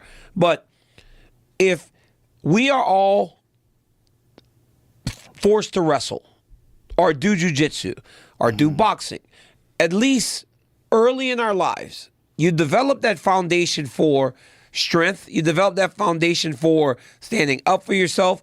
You develop the foundation for not just accepting things that shouldn't happen. It really is. I think everybody should have it, man. I think it's so good for you to have that experience where you stare across from another human being and you know that it will be on you with no weapons to go out and win. Whether it's pinning them, whether it's submitting them, whether in a boxing, it's like outpointing them in a boxing fight. I think that we should all have some sort of competition with another human being. I think it was real good for me. Yeah. I think it's real good for a lot of people. I don't want to say that everybody should do it, but think about it. Most Dojo. people should. Where would it hurt? Where would it hurt? Tell me what it would hurt for someone to do a jiu-jitsu match or a wrestling match. You or a could boxing get match. injured. I'm talking you do it young, though. Yeah. If you wait until you're like my age, or you, and then maybe we get hurt. But Yeah. young, if we all if you're in elementary school, it's like okay, for a month you got to do wrestling. Mm-hmm. I think that was one of the things in school. Most schools don't even have wrestling anymore. Is that true? A lot of kids they're moving. Like a lot of teams, they don't have teams. Let's have jiu-jitsu in schools. Let's have these things in schools. I think I've said this many times. I think that would stop bullying. I think we put these in schools and just give these kids a month. Let me say it wouldn't stop bullying. I think it would significantly reduce episodes of bullying. And I think if we did jiu-jitsu and those sports in school, even for young girls, they're safer. Yes. Right? They sure. they understand how to defend themselves. I think it's so important. 100%. Yeah. Yes. Everyone should know something about Everybody how to should defend know yourself. something about Yeah. combat. Because you're not always going to have the ability to get to something to help you. Exactly. You got to be able to do it with your hands and with your feet and Yeah. everything else. And it's just a better thing to have and not need than to need and not have. Yes. Could you imagine, could you imagine not having... So, I walk around the world unafraid. How comforting is that?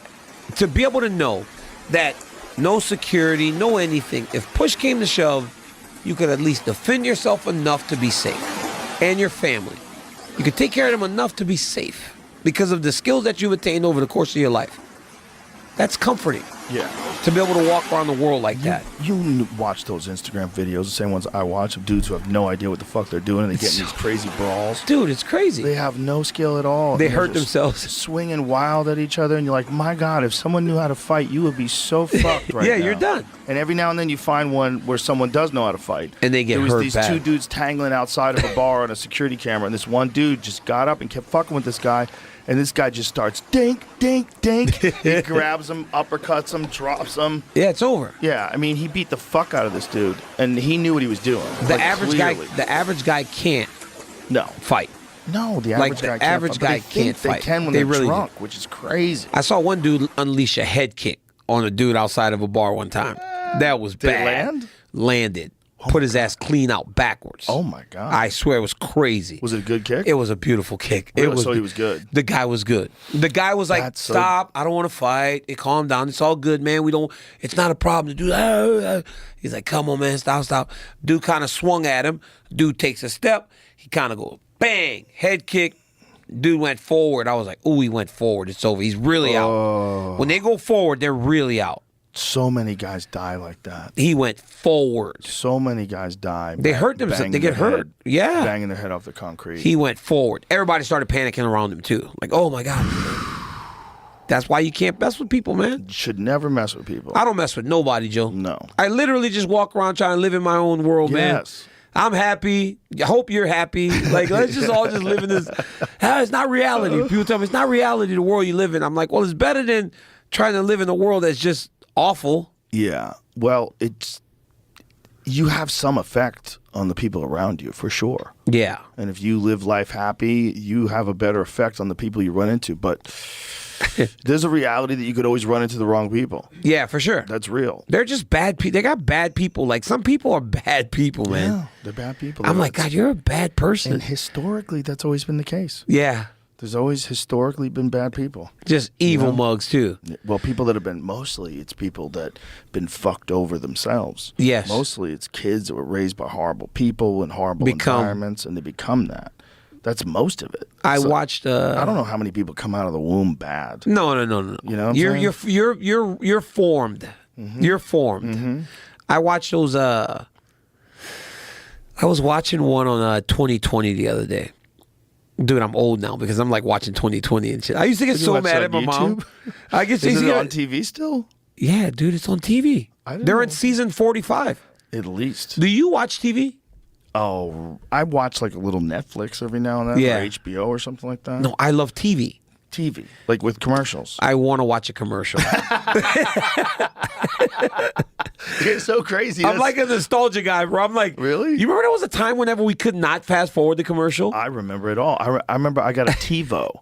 Yes. You remember TiVo? Yes, I do. And you could pause TV. You could I'm pause like, TV? This is crazy. You could pause your TV. Mind blown. And then they started implementing it into DirecTV. We could just pause the feed. Pause it right this now. This is incredible. Go to the kitchen, pause, incredible. come I gotta back. take a leak. Pause. Pause. Like unreal. Yeah, you don't have to run back in. What happened? I want to watch a commercial. And commercials work on me, too. Like, seriously, bro. I'm like the guy that like buys shit off of commercials. I'm like, yo, I got to see this because I'm like, oh, my God, this is real. But I'm watching 2020 on TV because I want to, like, watch. I fast forward some. But I watch one called The Dating Game Killer, bro. The Dating Game Killer. I heard about this one. Dude was a serial killer back in the 70s. And he was on The Dating Game. He was on how that's a bad person, knowing he's got that many bodies out there and he's on national television. How many people had he killed before he got on the Bro, he killed a number. He killed a woman way back. Dude, could you imagine? Like growing up back, like being an adult in the 60s and 70s, nuts. There is no internet. There is no cell phones. Women that were out there in the world were at risk for serial killers because you couldn't track them. This woman and her husband, or boyfriend, had went up to like Montana. The boyfriend got mad at her, left her. Just left her. This guy picks her up, kills her. They don't find her till like 2000, bro. And she was, when they found her, they found that she was pregnant at the time. He killed her, and then he killed a number of other ones. And then he went on the dating game show. He was a bad guy. And then... See if you can find that video. Bro. The guy on the dating game. The Dating Game Killer is what he was called. I remember he looked real. He looked scary too, didn't he? And then, bro, they caught. Look at him. Look at him. They caught him because he was trying to take a little girl from a school. Hey, Joe. And when they caught that, when they finally got this dude at the end, Joe, they met him in jail because he had been rotting in jail for years. Look at all these women he got. Look at all these women he got. God. He was just a bad guy. Jamie, can you go back to him talking? Can I hear him talking? I mean, this is the Inside Edition report. Yeah. Yeah. Can you see if... And I look really good. Called. Looking for love. She picked him, Joe. Is actually a serial killer. I'm called the banana, and I look really good. No one had any idea. Might be about it. Joe. Imagine people were laughing at that back then. Can you believe that? I'm called the banana. I'm called the banana. Like, some of the shit on TV was crazy. Really good. Hey, man. Everyone's like, ha, ha, ha, ha, ha.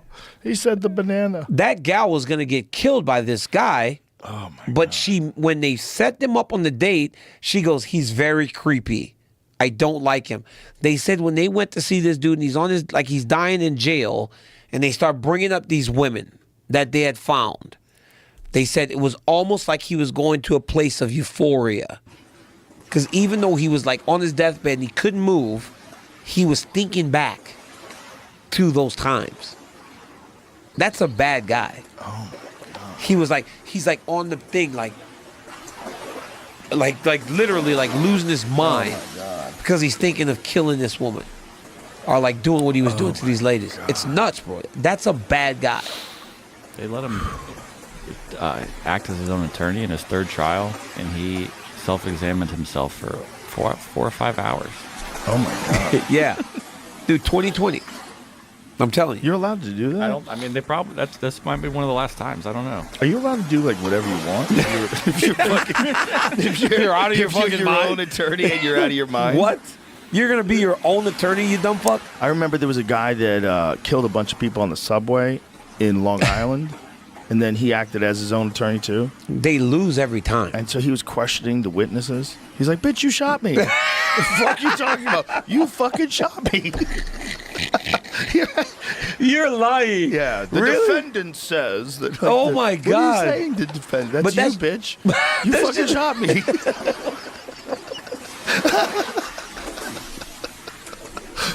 But that's just somebody that's really messed up. Yeah, crazy people. But they're like formed. They're not born like that. No, I mean, at least I don't think so. Who knows what they're born like? There is problems. People do have mental illness that runs in families. Yeah, they do. That's real, man. They do. I know people that have it. It's weird. It's very weird. It's weird because it's like if you don't have it, and then you see other people that do have it, you go, "Whoa, what is that like? Like, what is schizophrenia like?" Yeah, there's, I know people that are out there. Really? Out there. I've never met anybody with that. I know people that come back and they start acting normal again, and they go out there again, and you never know which one you're going to get when you talk to them. That's not good. Yeah, not good. Or manic. When the person's manic, yeah. that's when they're really struggling. Yeah, this is the guy. Oh my God! The one thing I noticed was I could hear shots being fired already. Solomon Butler is that man accused of shooting at Clements. Defending Look at his head. Butler posed questions to the officer. I don't think this is the one. Wait, did you see that guy's head? Did that guy get shot in the head? Oh my God, he did. No. In court, the injury to Butler's head was obvious. Officer Clements. Wow. Wow, I've never seen anything like that. He's missing a chunk of his head. I've never seen anything like that. I've seen a few things like Really? that. Yeah, people survive gunshot wounds and half their head's missing. Half of the head's missing. Yeah, and they can still function somewhat. People can live Strangely. like in a lot of different circumstances where a lot of stuff's missing. Mm-hmm. It's crazy that they're still alive. That's crazy. That was nuts. His whole inside of his head's like dented in. Yeah. So where's his brain? That part's probably not there anymore. That part of his brain Yeah, is gone. is gone. Yeah, so I guess the rest of the brain has to pick up the slack or something. Wow. Or part of your body doesn't work well. That's so crazy. Oh, yeah. That's a freaky looking image there. Yeah. This was a different one, but it doesn't matter, Jamie. Oh, that's fine. It was a subway killer in Long Island. Yeah, man. Serial killer. There's a lot of fucked up dudes out there. Women love serial killer shows. Why, dude? Weird, right? It's so weird because But can a serial killer exist today? Yes. You think so? Yeah, they exist. No There's chance. there's active serial killers. Yeah. for How? sure. With all the stuff, like with 'Cause- the DNA and the Yeah. videos and the cameras and the phones and the tracking. Well, you have to have people looking for you, first of all, right? So you have to have left some sort of evidence Yeah. to begin with. Yeah, well, you're right. Like, there was a guy named Henry Lee Lucas, and there's a movie made about him called Henry, Portrait of a Serial Killer. I'm going to watch And that. they don't know how much of this guy's story is true, because apparently he took credit for a lot of murders that he couldn't have done. Yeah. But he definitely killed a lot of people as well. And they would just pick people up randomly. They would drive around the country randomly, find someone and kill them. That's so bad. And if you do that randomly, it's hard to catch people. Yeah. Like if it's your ex-husband and he's been following you, tracking you, and you wind up dead, they look to the ex-husband. Yes, for sure. The ex-husband's been stalking her. There's Yes. some shit going on, and then you break them down under questioning. But if it's just a random, if someone just pulls up to a bus stop and shoots someone somebody, waiting yeah. for the bus, and then gets back in their car and drives off, and no one sees it. Yeah. Most times there is like it's weird, right? Somebody like is watching, because there was another guy that I watched. He was robbing a person of a drug deal or something, and the cops were questioning all the people and said, "Has anybody seen anything unfamiliar?" There was a white van parked, and this lady next door was like, "Was it this white van?" And she just had a picture. And it was what led to the guy getting caught. Wow. Because the lady it was 2 a.m, and she was randomly like up, which I don't understand why. And she saw a white van parked outside. She took a photo. Wow. And she gave him the license plate of the van that the people were using. So it's like, it feels like if you're doing something wrong, for the most part, somebody's going to witness it. Well, the thing is, yeah, you're very likely to get caught. Yeah. Right? Especially if they go looking for you. But there was this one dude that studied. Did he go to school for criminal? He went to school for something to learn the laws so he could be a better serial killer. What? Yeah, and he stabbed a bunch of people in this house. What was it, like a sorority house or a dorm house? Yeah, the Idaho thing. Yeah. Yeah. So this guy, they think he killed some people in western, in the western states too. They think he killed some people in, I think it was Washington. Some people turned out missing. That it seems like. So this guy was studying. He was pursuing a PhD in criminology. Yeah. So he's like studying crime while he's a fucking serial killer. Look at his fucking eyes. Man. All right, like look at his eyes. Look at those eyes. Right, like look at his eyes. Can you see in a person that okay, this dude's a little messed up?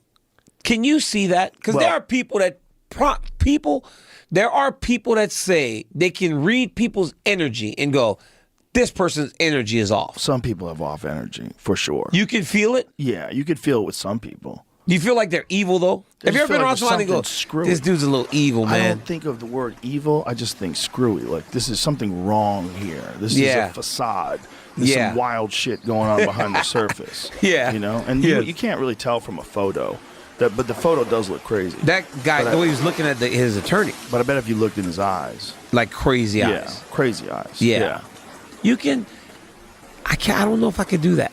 I don't know if I could read a person's energy. Because I'm always trying to take the person for who they present themselves to be. That's probably one of my worst. It's probably like a problem. Well, because you're real friendly. Yeah, I always want to take. I want everybody to be laughing and smiling. I want to take everybody as what you give me is what I'm going to accept you as until you show me something different. And then it's done. It just there's every now and then you get around a shyster. Yeah. Every now and then you get around some dude who's scamming people around you. Yeah. And you're like, what is going on with that dude? Like, what's happening here? But like right now, like here's what I always wonder, right? And I know why, like when you enjoy going to the UFC, because it's just like people that we've all known forever, right? It's like we're all just calling the fights. Right. Life has to be pretty difficult at times. Because have you made new friends recently? Like can you make new friends?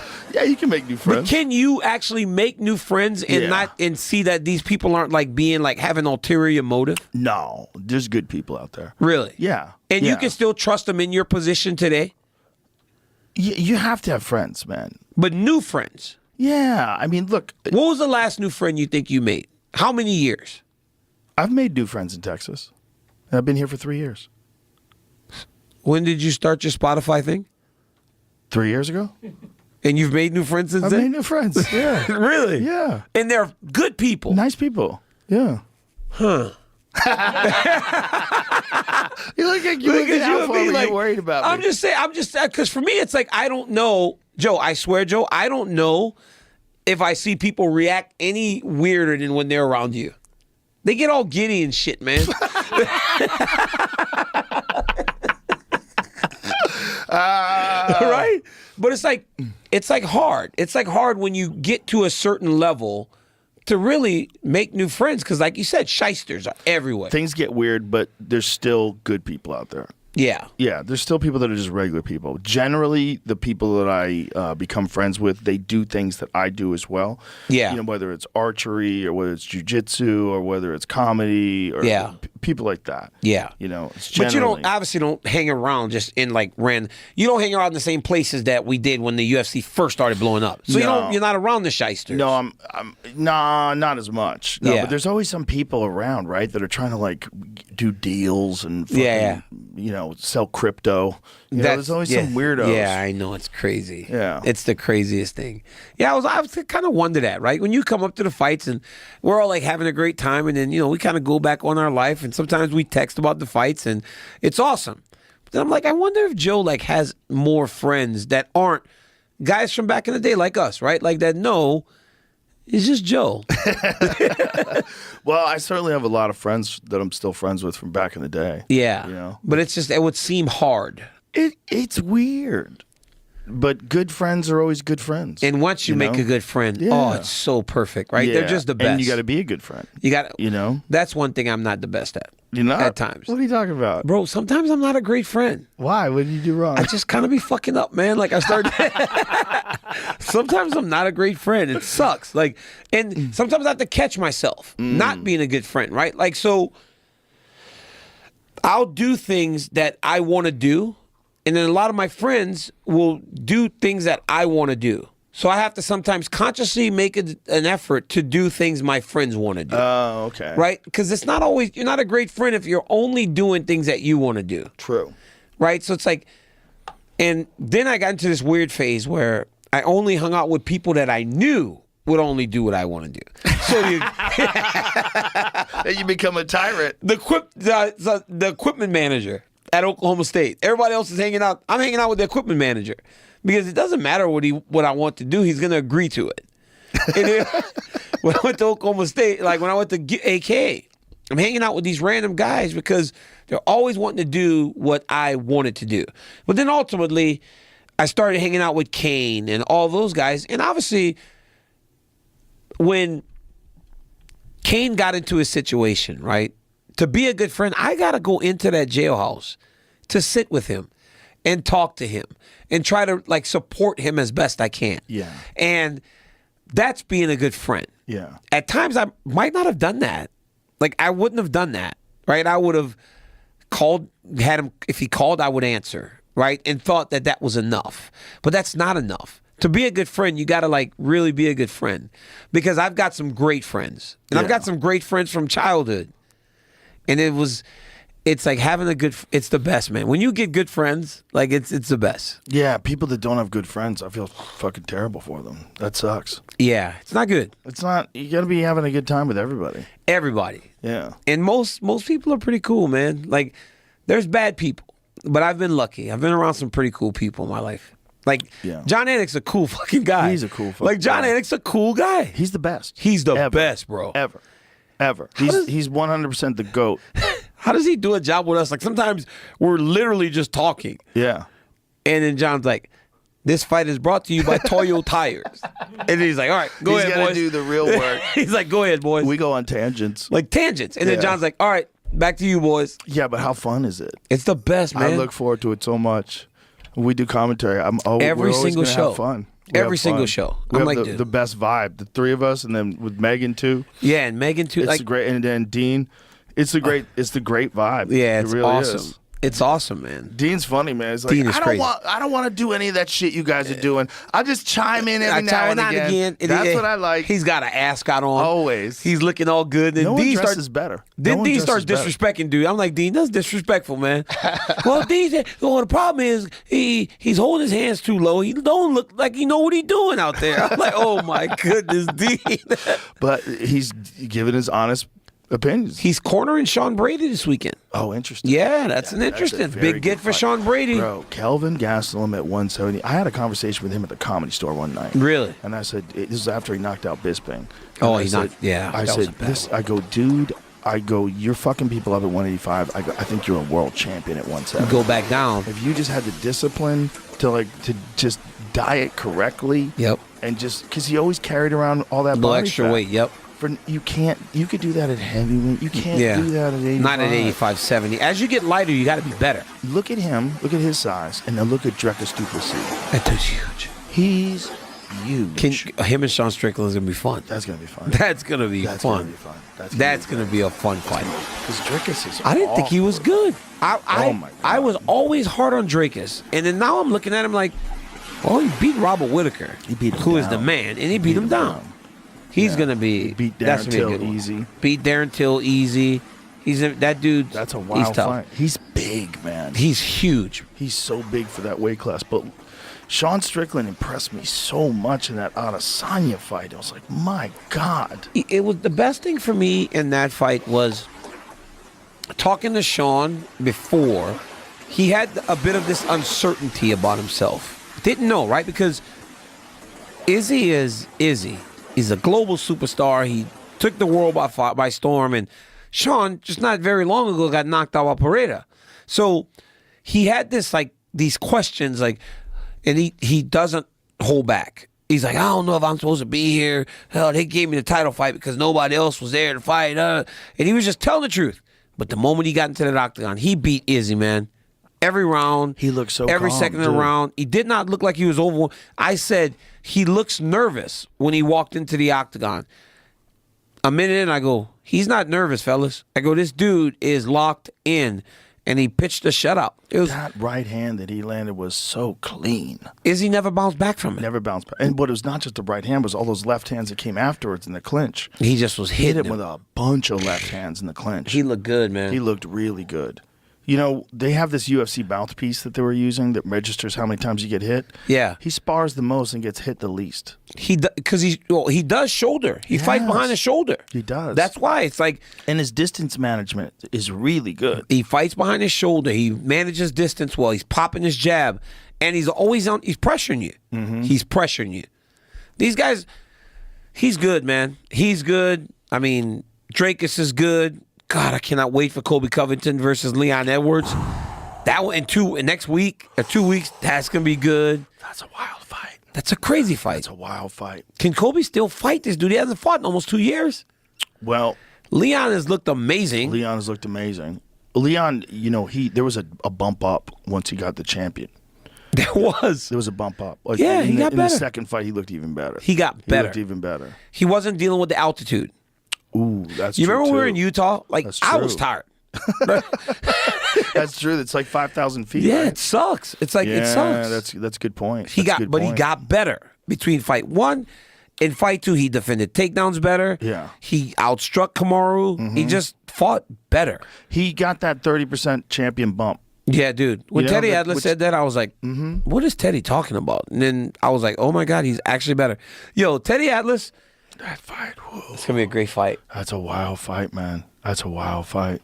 I believe, Joe, for everyone we watch in this beautiful sport that we have the honor of calling, no one has done more with less than Colby Covington.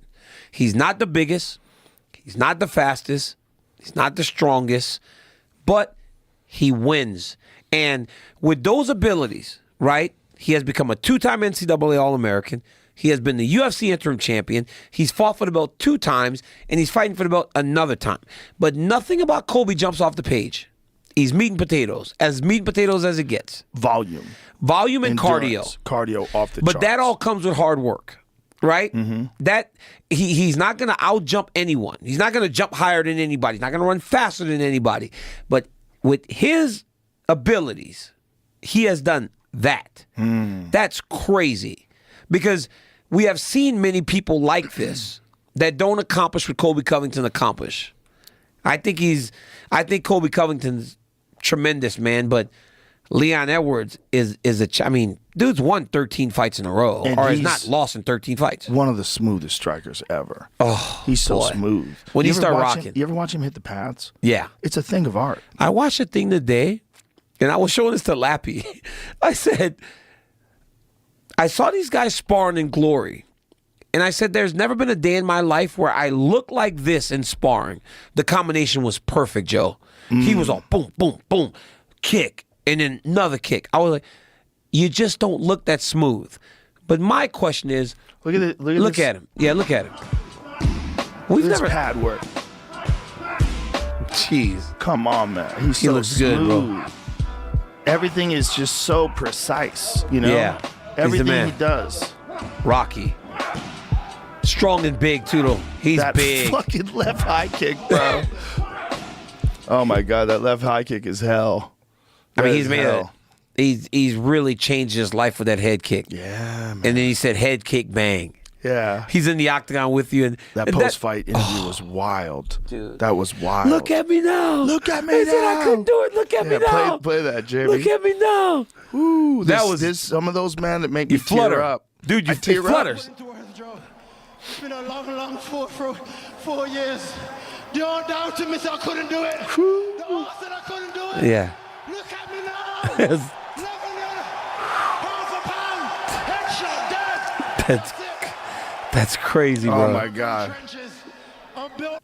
That's so crazy. Incredible. It was so intense, bro. That's like incredible. I'm dude, tearing up. some of these ones that it's in those moments, right, where you can't help but feel good for the person. Oh, yeah, man. I saw it. It was Amanda Nunes too. One time, Amanda won, and we were all crying.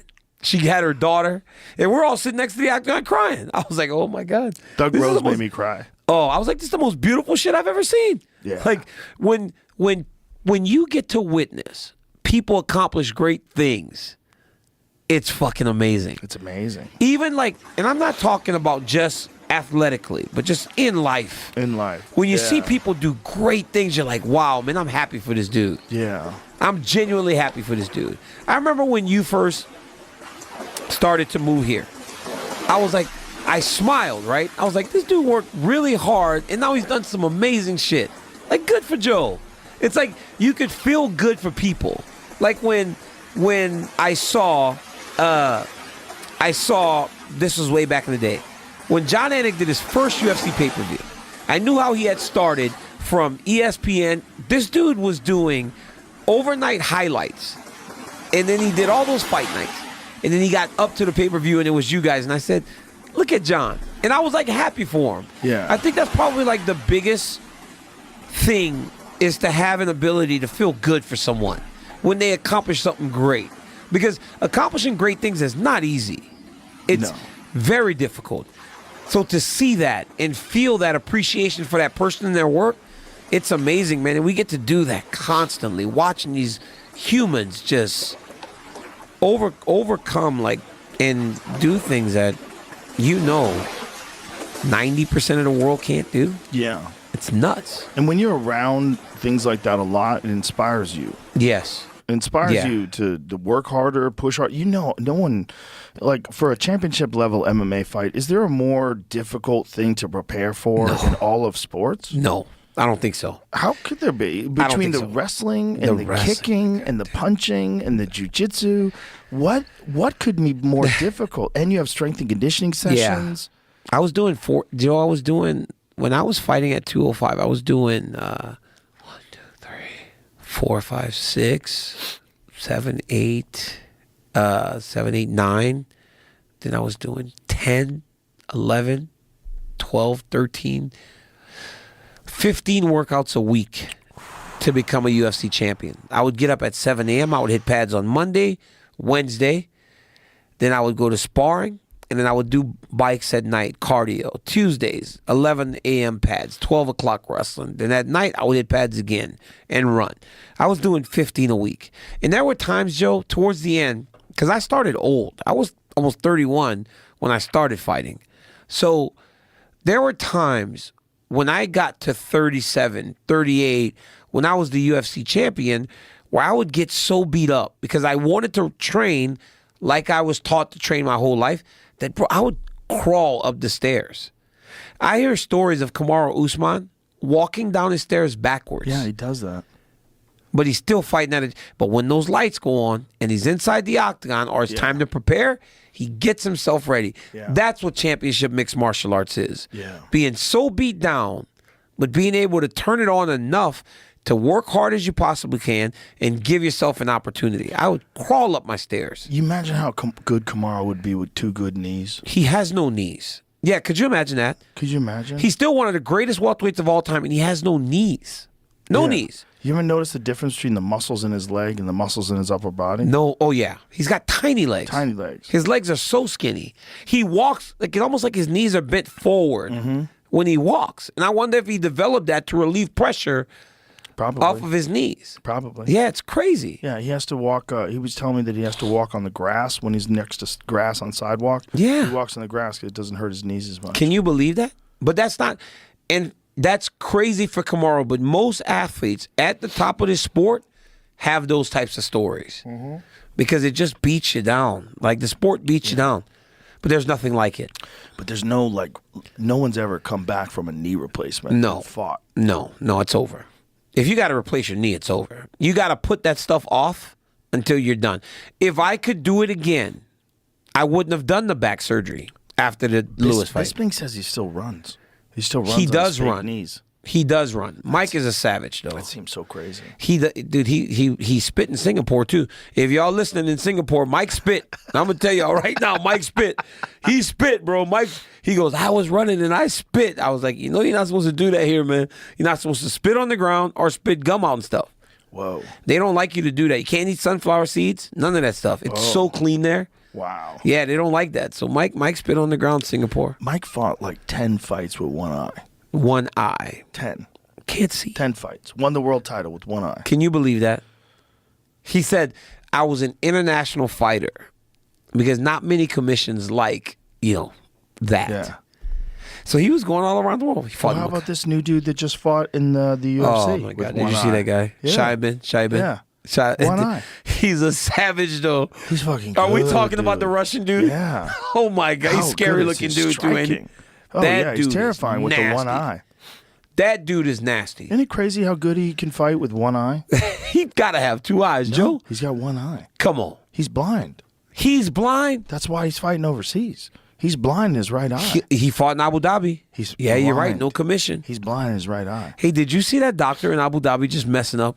Yeah, I did. Poor guy, right? Yeah, not good. That was sad, man. I felt bad for him at the end. I was like, oh, I feel bad for him. He's just fucking up because they don't know. They don't know. They You don't need fight. You need a doctor that works fights. You need to send somebody over there. Because otherwise, someone's going to see a cut eyebrow and just stop it. Meet the controversial UFC prospect who's partially blind in one eye. Yeah, he can see light, I think, in that other eye. They call him Shara Bullet. Yeah. Yeah, there it is. Yeah, he's a... Hey, he can fight, Joe. Oh, he's fucking He good, can man. fight. He's had a ton of surgeries on that eye, too, But he's to save it. He's been fighting forever, though. Mm-hmm. And when you're fighting Pull over up there... his highlights. His fucking striking is M1 so Global beautiful. and all those shows, you're Yeah. fighting absolute killers. Oh, yeah. So when you get here, you're ready to go. He doesn't have good takedown defense. No, last guy didn't even try to take him down, which is stupid. Because this guy, if you're going to stand and strike with him, you're going to find yourself in trouble at some point. He's dangerous. He's dangerous. And he's so slick. Like those kicks, oh my God, they're so fast. Yeah. Here he is. This is him. This is like a highlight. Side kick. He hook kicked that dude. Hook kicked him. Hook kick KO. And that's him real young. And this is back when he had two eyes. So wait, something happened? No, I think. Yeah, he got his eye poked. Oh, is that what it was? Yeah, he got his eye poked, had a detached retina, had multiple surgeries on it. Jeez. Yeah. He's just so interesting to watch strike. It's such a fucking devastating kick-heavy style. That's you know? that one right there. You start running into those knees. Those suck. Yeah. Oh, my goodness. Look at this. He's super aggressive, too. Yeah. Oh, look at that spinning elbow. My goodness. Look at this. He showed him the knee first, too. Yeah.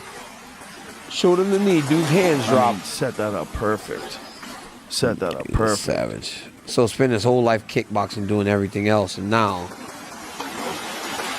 That's the thing, man. These guys that come from an elite level striking background, every fight starts striking. It does. If they can figure out the takedown defense, like Mirko Krokop was the first guy to do it. Yeah. He was the first guy. When he was fighting He in was a Pride, fucking he pig, learned too. takedown defense and then just started fucking everybody up. I used to look at some of those guys, Crow Cop, Big Nog, Josh Barnett. I'm like, these dudes are heavyweights. So when I went down to 205, I was like, I was never really a heavyweight. Because those dudes are heavyweight. They got their legs are like this big. Yeah, like huge Pavlovich. asses, big arms. Aspinall. Aspinall's a heavyweight. That's a big dude. That's a big dude, Francis. man. Francis is a heavyweight. Heavyweight. Derek. Sergey, Derek. Those guys are actual heavyweights. Yeah.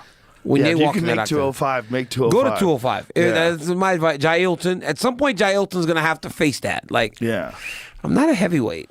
It'll be the moment somebody can't take him down. He'll be like, he might get through it, but he might have to reconsider because It's unfortunate because there was so much hype on him before the Lewis fight. he just didn't fight well. Didn't fight well. It was weird because almost like he just wanted to get that W. he wanted to get a victory. I like Derek, and I think Derek is like great for the sport. But like if I submitted him, right? It's like you're a Brazilian Jiu-Jitsu black belt. You got to submit him. You know, you got to find a way to finish that fight.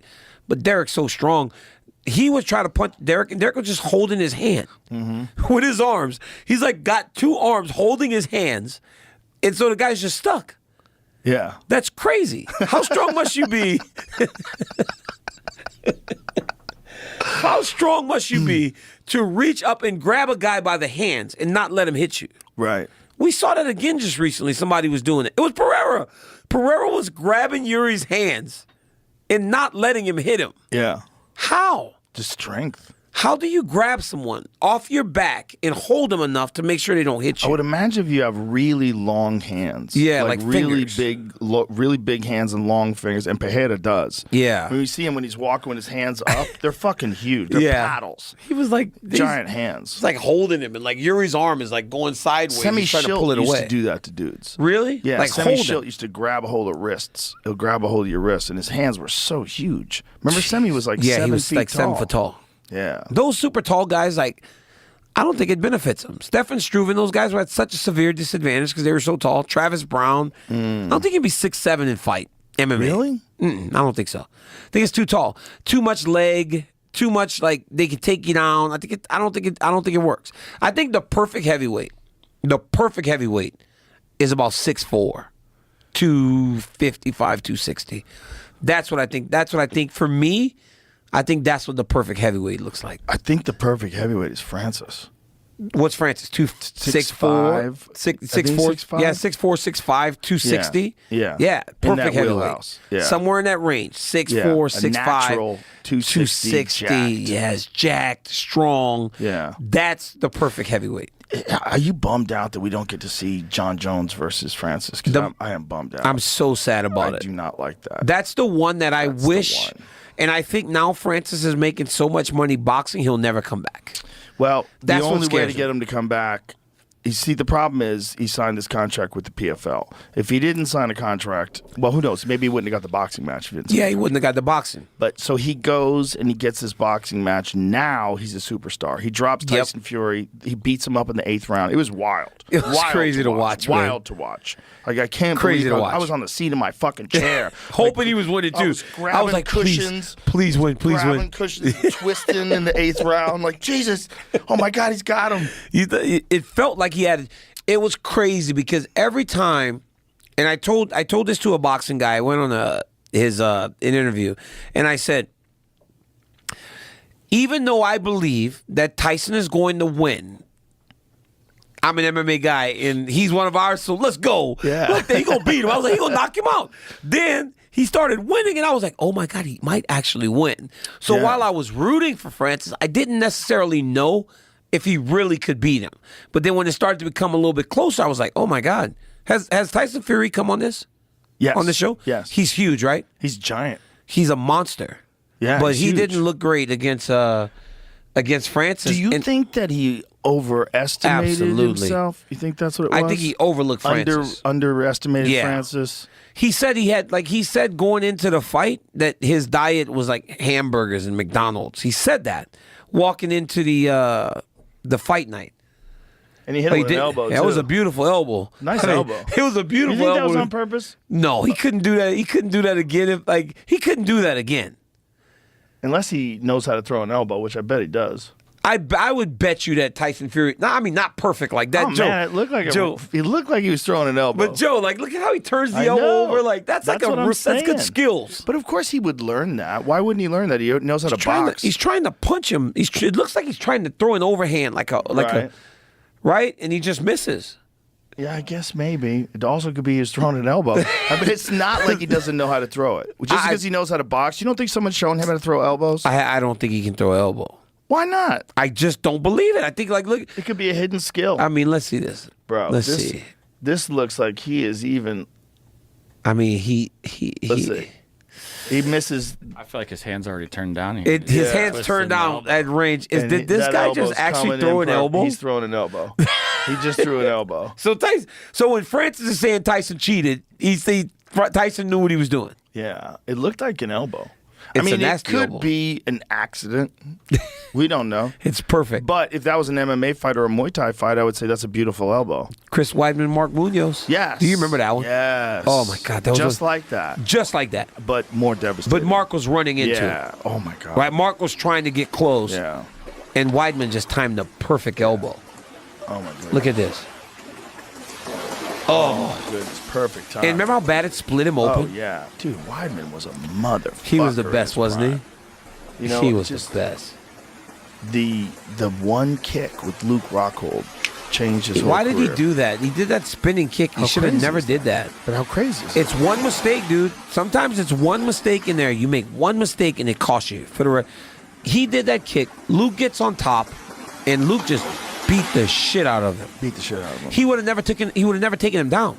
He had never taken Chris down. But when he beat him up that bad that way, he goes, I'm going to take this dude down now. So then he went and chased him down. If Chris doesn't throw that kick. Top pressure. He was so good on top, Joe. Oh, my goodness, he was so good on top. Yeah, people don't give him his props. He's one of those guys that his personality has turned people off to the point that they don't respect what he did in the octagon. This guy beat Tim Kennedy in Strikeforce. He beat Jacare Souza. He beat everybody. Then he became the UFC champion. He beat Bisping once. He beat a lot of good guys. Do you remember the reverse triangle against the guy in Atlanta? What was that guy's name in Atlanta? Luke Rocco did a reverse triangle. It was nasty. Yeah. I can't remember the guy's name. David Branch. Was it David Branch? I mean, he was just, look at this. This is against big burly cat that was in the UFC back in the day. Tim Bosch, I think his name was. That's right. Luke hits him with the Kimura. Then right here, look at this. He hits a reverse triangle on this dude. That's Bosch too. That's how he got him in the deal. Into this. Look at this. Off the reverse triangle, but it was a black guy that he got with the reverse triangle in Atlanta. David Branch, I believe, who it was. It was sick. Yeah. Well, David Branch came after him in the beginning of that round. He caught him a couple of times. Yeah. Came at Luke. Yeah, unloaded. Unloaded. Yeah. Thought he could punk him. But, Luke's biggest issue was when people realized, and it was Bisping, when people realized that if you hit him, you could hurt him, they started throwing caution to the wind. And that's when he started to struggle. Because we used to beat each other up quite a bit in the gym. Like, it was bad. And when people realized that if you could hit him, you might be able to put him out of there. So then he got knocked out by Mike. Then he got knocked out by Romero. Yoel Then he got knocked out by Jan Blachowicz. And it was like, if you can get your hands on him, you can put him out. And that's Blachowicz, too. That's 205. Yeah, he went up. Blachowicz is a big dude. He thought he was going to be okay up there, right? And why would you not? Because you had been training with us for so long. Right. Right? And I had become the champ there. Yeah. I didn't know Jan Blachowicz and I were in the same weight class. I thought he fought at 185, bro. Really? I swear to God. So then I asked him a question. I was like, well, since you went to 205, he was like, DC. I was like, yeah? He was like, I was ranked in the top 15 while you were the champion, idiot. I was like, really? I had no idea. That's crazy. Isn't it? But you didn't even know he was in your weight class. Because when you're when you're the best, like when you're the champ, you really are looking 1 to 5. I don't think I ever looked past 5 because I figured I was never going to fight any of those guys. Interesting. It was always going to be either Glover, Jones, and then they said Volkan Ozdemir, and I was like, same paycheck? I was like, yo, same pay? It was like, yeah. I was like, all right, yeah, Volkan. Yeah. Funny. Yuri Prohaska, like up until this Pereira fight, he was one of the most interesting guys in the light heavyweight division because he just does everything so weird. Yeah, he's a very unorthodox guy. But he's also a guy that was groomed outside of the UFC. He beat one night. He beat CB Dalloway and King Mo on the same night. Wow. Yeah, he was the man, bro. So he was ready. That's why he had won the UFC title in 3 fights. He only fought Volkan when he got there, his first fight. Then he beat Dominic Reyes. Then he beat Glover to become the champ. Yep. It's nuts. For me, it's crazy also to see at 205 how between 2010 all the way to 20, nobody had the belt but me and John Jones. And then the belt just kept getting passed around. I wonder who is going to be the person that brings stability again. Do you think Pereira can be that long-reigning champion? Or, I mean, with Jamal Hill and all those guys out there, they're all so good and so close. They're all so good and so close. And I'm curious to see how his grappling progresses. He has got to get better. Yeah, but it can get better, and Glover's a great coach. It's good to be with Glover. Yeah. To pick up the finer points of grappling, especially grappling for MMA. Is it just about, though, that him, when he gets taken down, survive? Because maybe that's what he did against Jan, knowing that he doesn't get tired and he can beat you up. He did it against Yuri. Yeah. Yuri beat him in the first round, same thing. But then every round starts on the feet, like you said. And every round he's going to chop that calf. And he'll beat you up until eventually he gets you. But at what point does a Bo Nickel or somebody get a hold of him and It's a very good point. he can't get away from him? Well, if Bo goes up to 205. He'd have to go up now, but he was at 85 before. He's going to drop back down again. No, he's not. He said he's not. like, what is he, 35 now? 34, 35? It's so crazy when you see him. He's like, you think he's young. He's Yeah. in his mid-30s. Well, he had a long kickboxing career. He was. I mean, he literally was in that bar in Brazil, and Izzy had to say something. You ever see his fight with Dustin Jacoby? No, I never It's saw another one. Dustin Jacoby was a really good kickboxer. Very good kickboxer. Wow. Yeah. He's a good athlete. He was a quarterback, I Yeah. think, in football or something. Pereira shot his lights out with a left Knocked hook. him out. That left hook is nasty. It's brutal. He's so good. This is like the first time I think I saw Pereira fight was this fight. See, you can find that. I think this was the first time I saw him fight. He's so good, and bro. I was just like, whoa. Like that is extraordinary power. And then I'm like, I'm going to keep my eye on this dude. Yeah. And I watched a few of his fights. The Justin Willis fight was insane. Let's see that. Oh. I Yeah, mean, dude, that's just a different kind of power. that left hook is nasty. Let me see that again. That is just a different kind of power. He always lifts his knee, too. Pereira needs to stay in the hands. That's what's doing it, and just keep hunting with the hands. Oh. Bro, That's nasty. Who hits harder than that, dude? I don't think anybody does. I don't think anybody I does. really don't think anybody does. I Find think, the Justin Wilness fight. Excuse me, Jason Wilness. and when these guys are going down, they're like out. Yeah. They're That's the out. crazy thing about the way he hits guys. It's different. Yeah. His power is just, it's nuclear. And what about your boy Yuri? Was like, yeah, the stoppage was fine. Yeah, he said that, but then afterwards he changed his mind. Yeah. Watch this. Those legs. Nice outside low kick. And by the way, Wilness is like a legit world champion. Really? Yeah.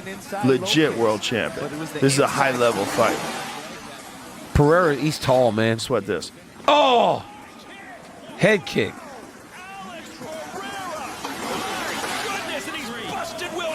Oh, my goodness. Now wait for the end. Looked like it hit his hand. Gee, what power that Pereira had. And now Pereira go for the... Oh!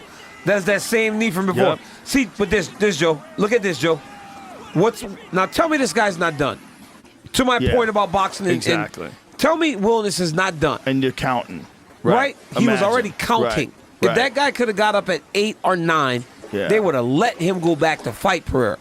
But, bro, that knee is fucking That's the one he got the guy with in the beginning. Yep. In the Yep. UFC. So when you see a guy like that that's doing that at 2 different weight classes in kickboxing, Yeah.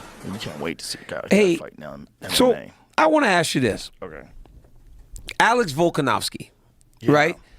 He spoke about after the fight with Islam how he was in his own head when he didn't have anything.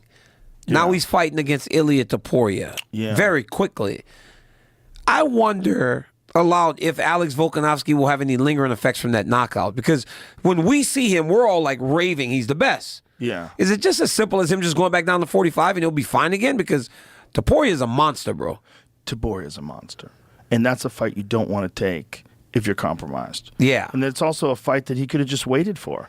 I'm all in favor of making wild fights. And when Dana White was like, it's going to be Volkanovski versus Makhachev 2, I'm like, oh, shit. like, take my money. Yeah, let's go. I'm like, take my money. Let's go. But if I was Alex's friend and we were talking about this, if he asked me my advice, I'd have to think about it a lot. Yeah. Because I would think, I know you believe you can beat him because you almost beat him in the first fight. However, you had a full camp. Yes. How much better are you with a full camp? You're better. He's way better. Everyone's better. There's Way no better. no Yeah. one is better with no camp, right? No. Can we agree? Yes, No one. absolutely. Especially if you're not injured in camp. No one's better with no camp. No Yeah, one. Doesn't nobody. exist. Doesn't work. So it's dependent upon how hard you were training.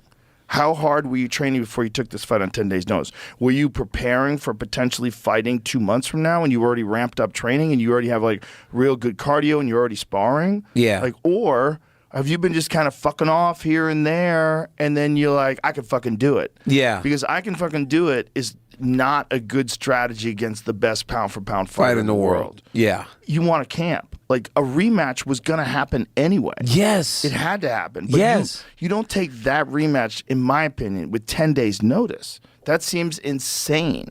And the only reason... want 10 weeks. You want 10 weeks. But the only reason anyone thought he had an opportunity was because of how great he is. Yes. Right? If he wasn't so great, nobody would have ever thought he had a chance. Right. But because of his greatness, I worry that because of his greatness, we're going to believe that come February or January, he's going to fight Topuria, and you almost expect the same thing. But what if it's too soon? And listen, even if he wasn't compromised, even if he didn't fight Islam, Topuria is a nightmare. Yes, he is. He's a nightmare. Yeah. He's scary. What he did to Josh Emmett, I was like, nasty. Oh, man. He's nasty. What he did to Bryce Mitchell, like, oh, man. He's so good, and he's so skilled, and he's got great boxing, got great takedown defense. Everything, everywhere. I got knocked out by Jones in Anaheim, and I got called for a fight in late September. And I said, no, I need time. I need to let my brain heal. He got knocked out in October. He's going to fight in February. Yeah. It's fast, man. I just... And he got knocked out by a shin. A shin. A shin to the head. It's a little bit worrisome for me. And I like Volk. He's the man. But then again, Izzy knocked Pereira out cold. And in November. 3 months later, he's fighting Jan Blachowicz. Oh, yeah, and fought better. Yeah. He got knocked out in April, won in July. Out cold. I mean, Volkanovski wasn't out cold. No, he was not out cold. Yeah, this guy was asleep, and Izzy was above him shooting arrows into his body. Doing some crazy stuff, right? Wild. And then 3 months later, that dude's fighting Jan Blachowicz. Hey, 6 months later, he's the world champion. Crazy.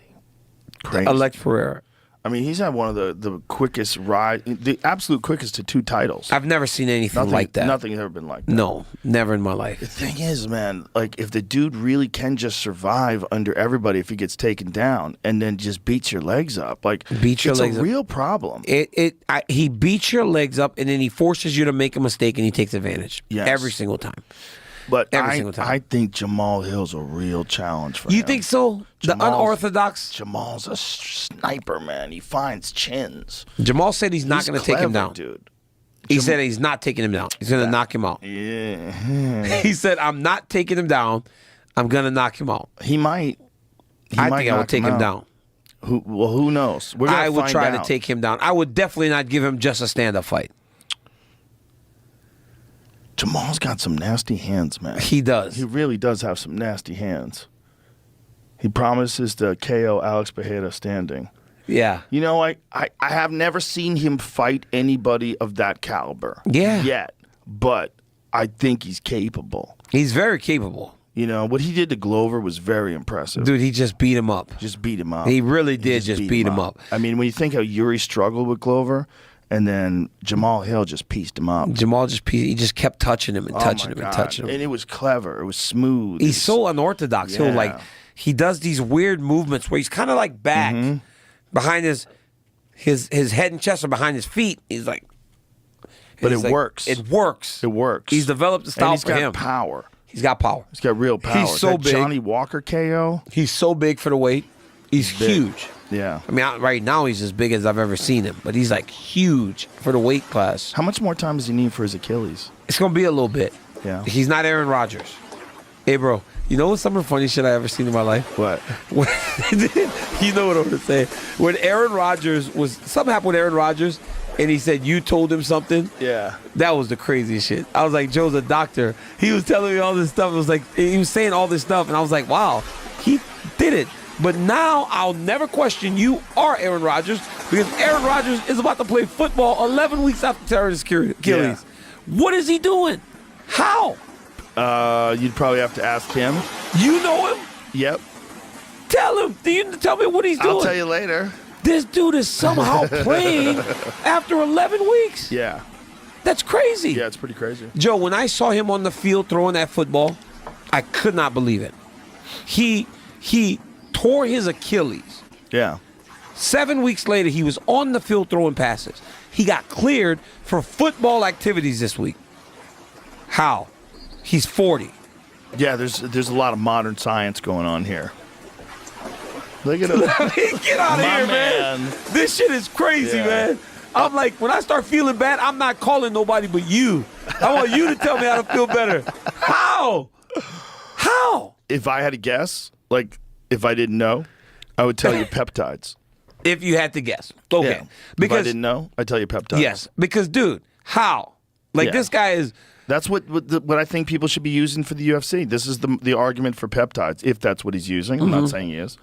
But that's the argument, is that they help you heal. And when you're dealing with all these issues, like John Jones should be able to get some peptides. If he did 100%. Peptides, would it help his... Yes, it would help his recovery. Hey, can I see that picture of Aaron Rodgers again? Yeah. He looked good out there, too. Could you imagine being the Jets, though?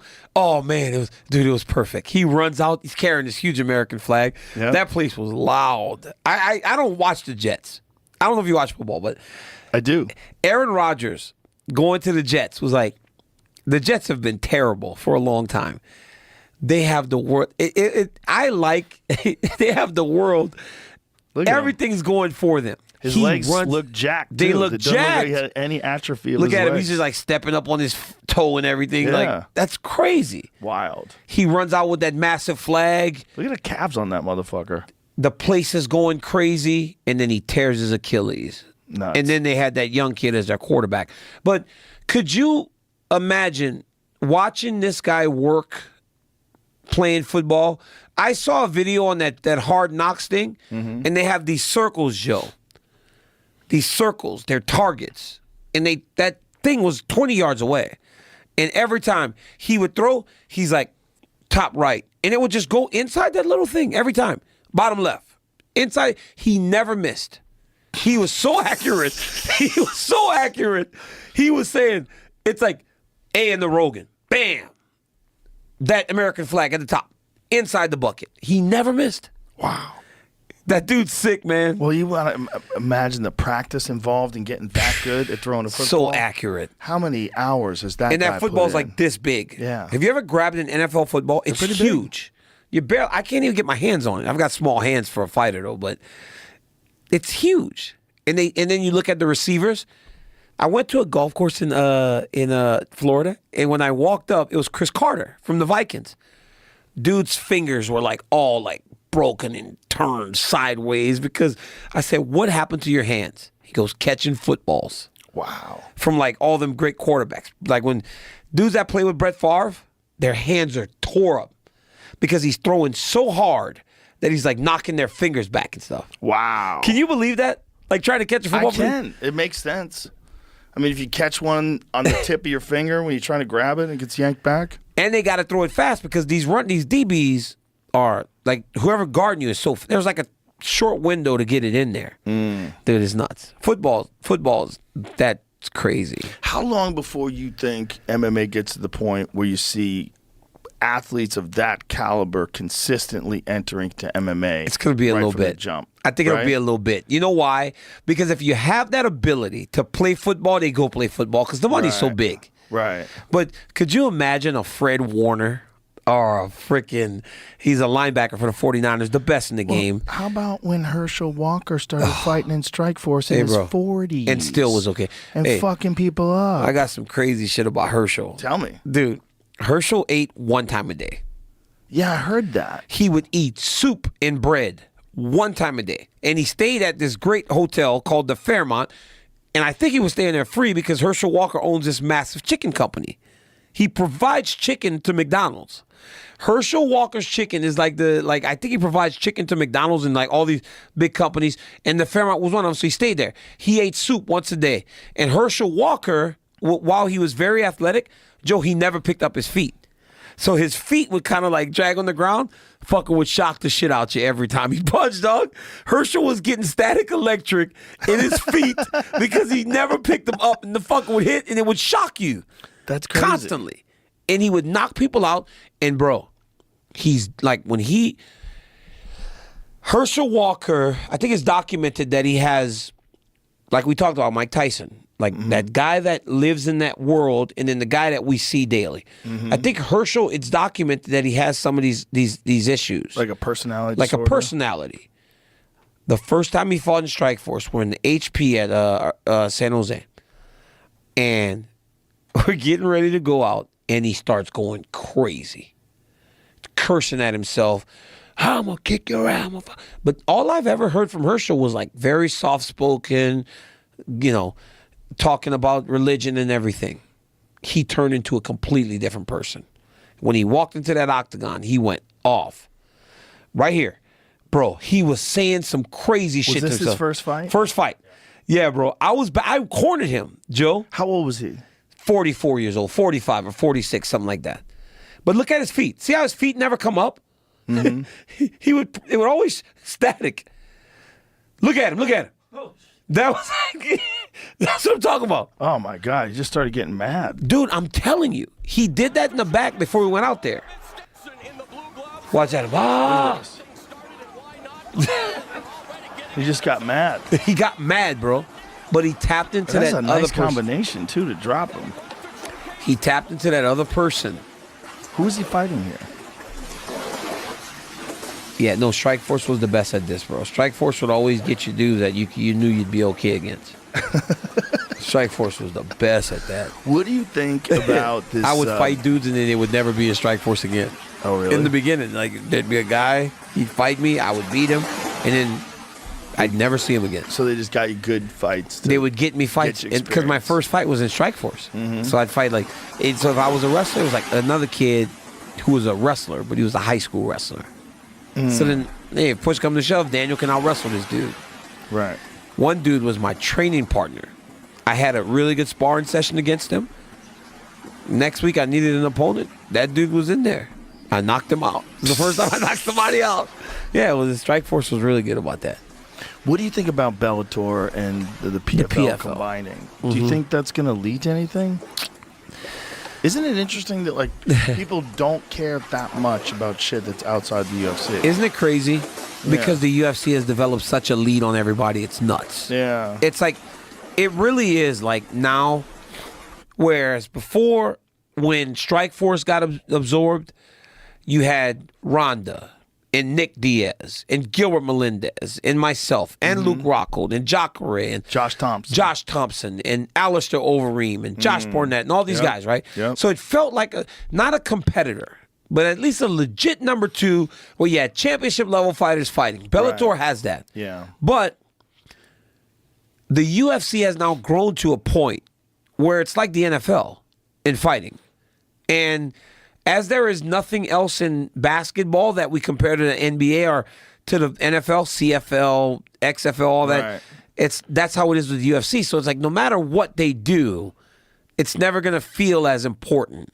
Right. When in reality, they have some really good fighters. Yeah. Some really good. Patchy Mix is really good. Johnny Eblin is really good. But as long as they're not fighting inside that octagon, it'll be hard for them to feel like it. But I think it's good. I think you're taking the number 2 and 3 promotions in the world, combining them. It's just crazy that even in doing that, it still feels like a distant second to the UFC. Yeah, I think it's always going to be that way.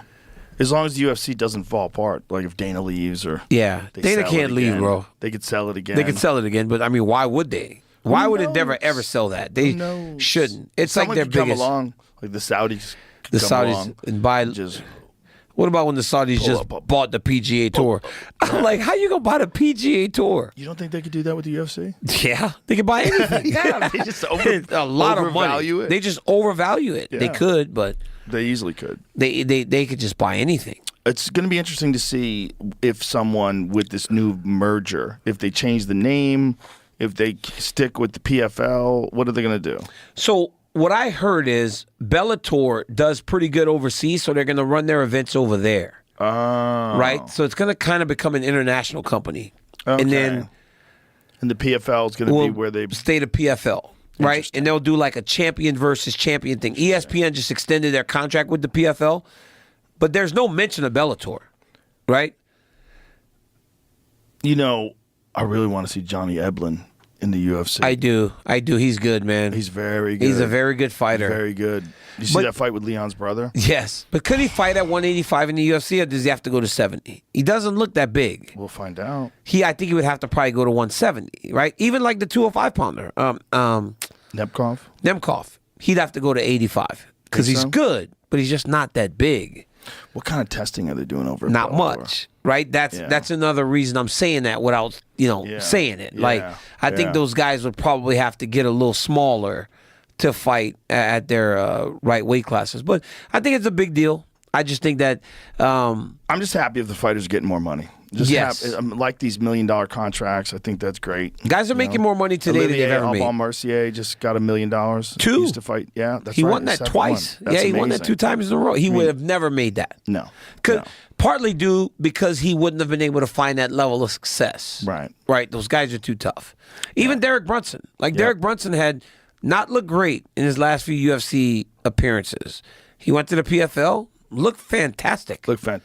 And now he's back on the right track. So good for him. I got to wrap this up, DC. Yeah, that's fine, baby. It was I got awesome. shows tonight. Oh, I'm coming. Yeah, I'm so happy we got to hang. Dude, I'm actually coming to the show. I can't wait. I watched you in Chicago once, and I'm coming to watch you again. Let's go. Let's go, Joe. Thanks for having me, brother. All right, you're the man.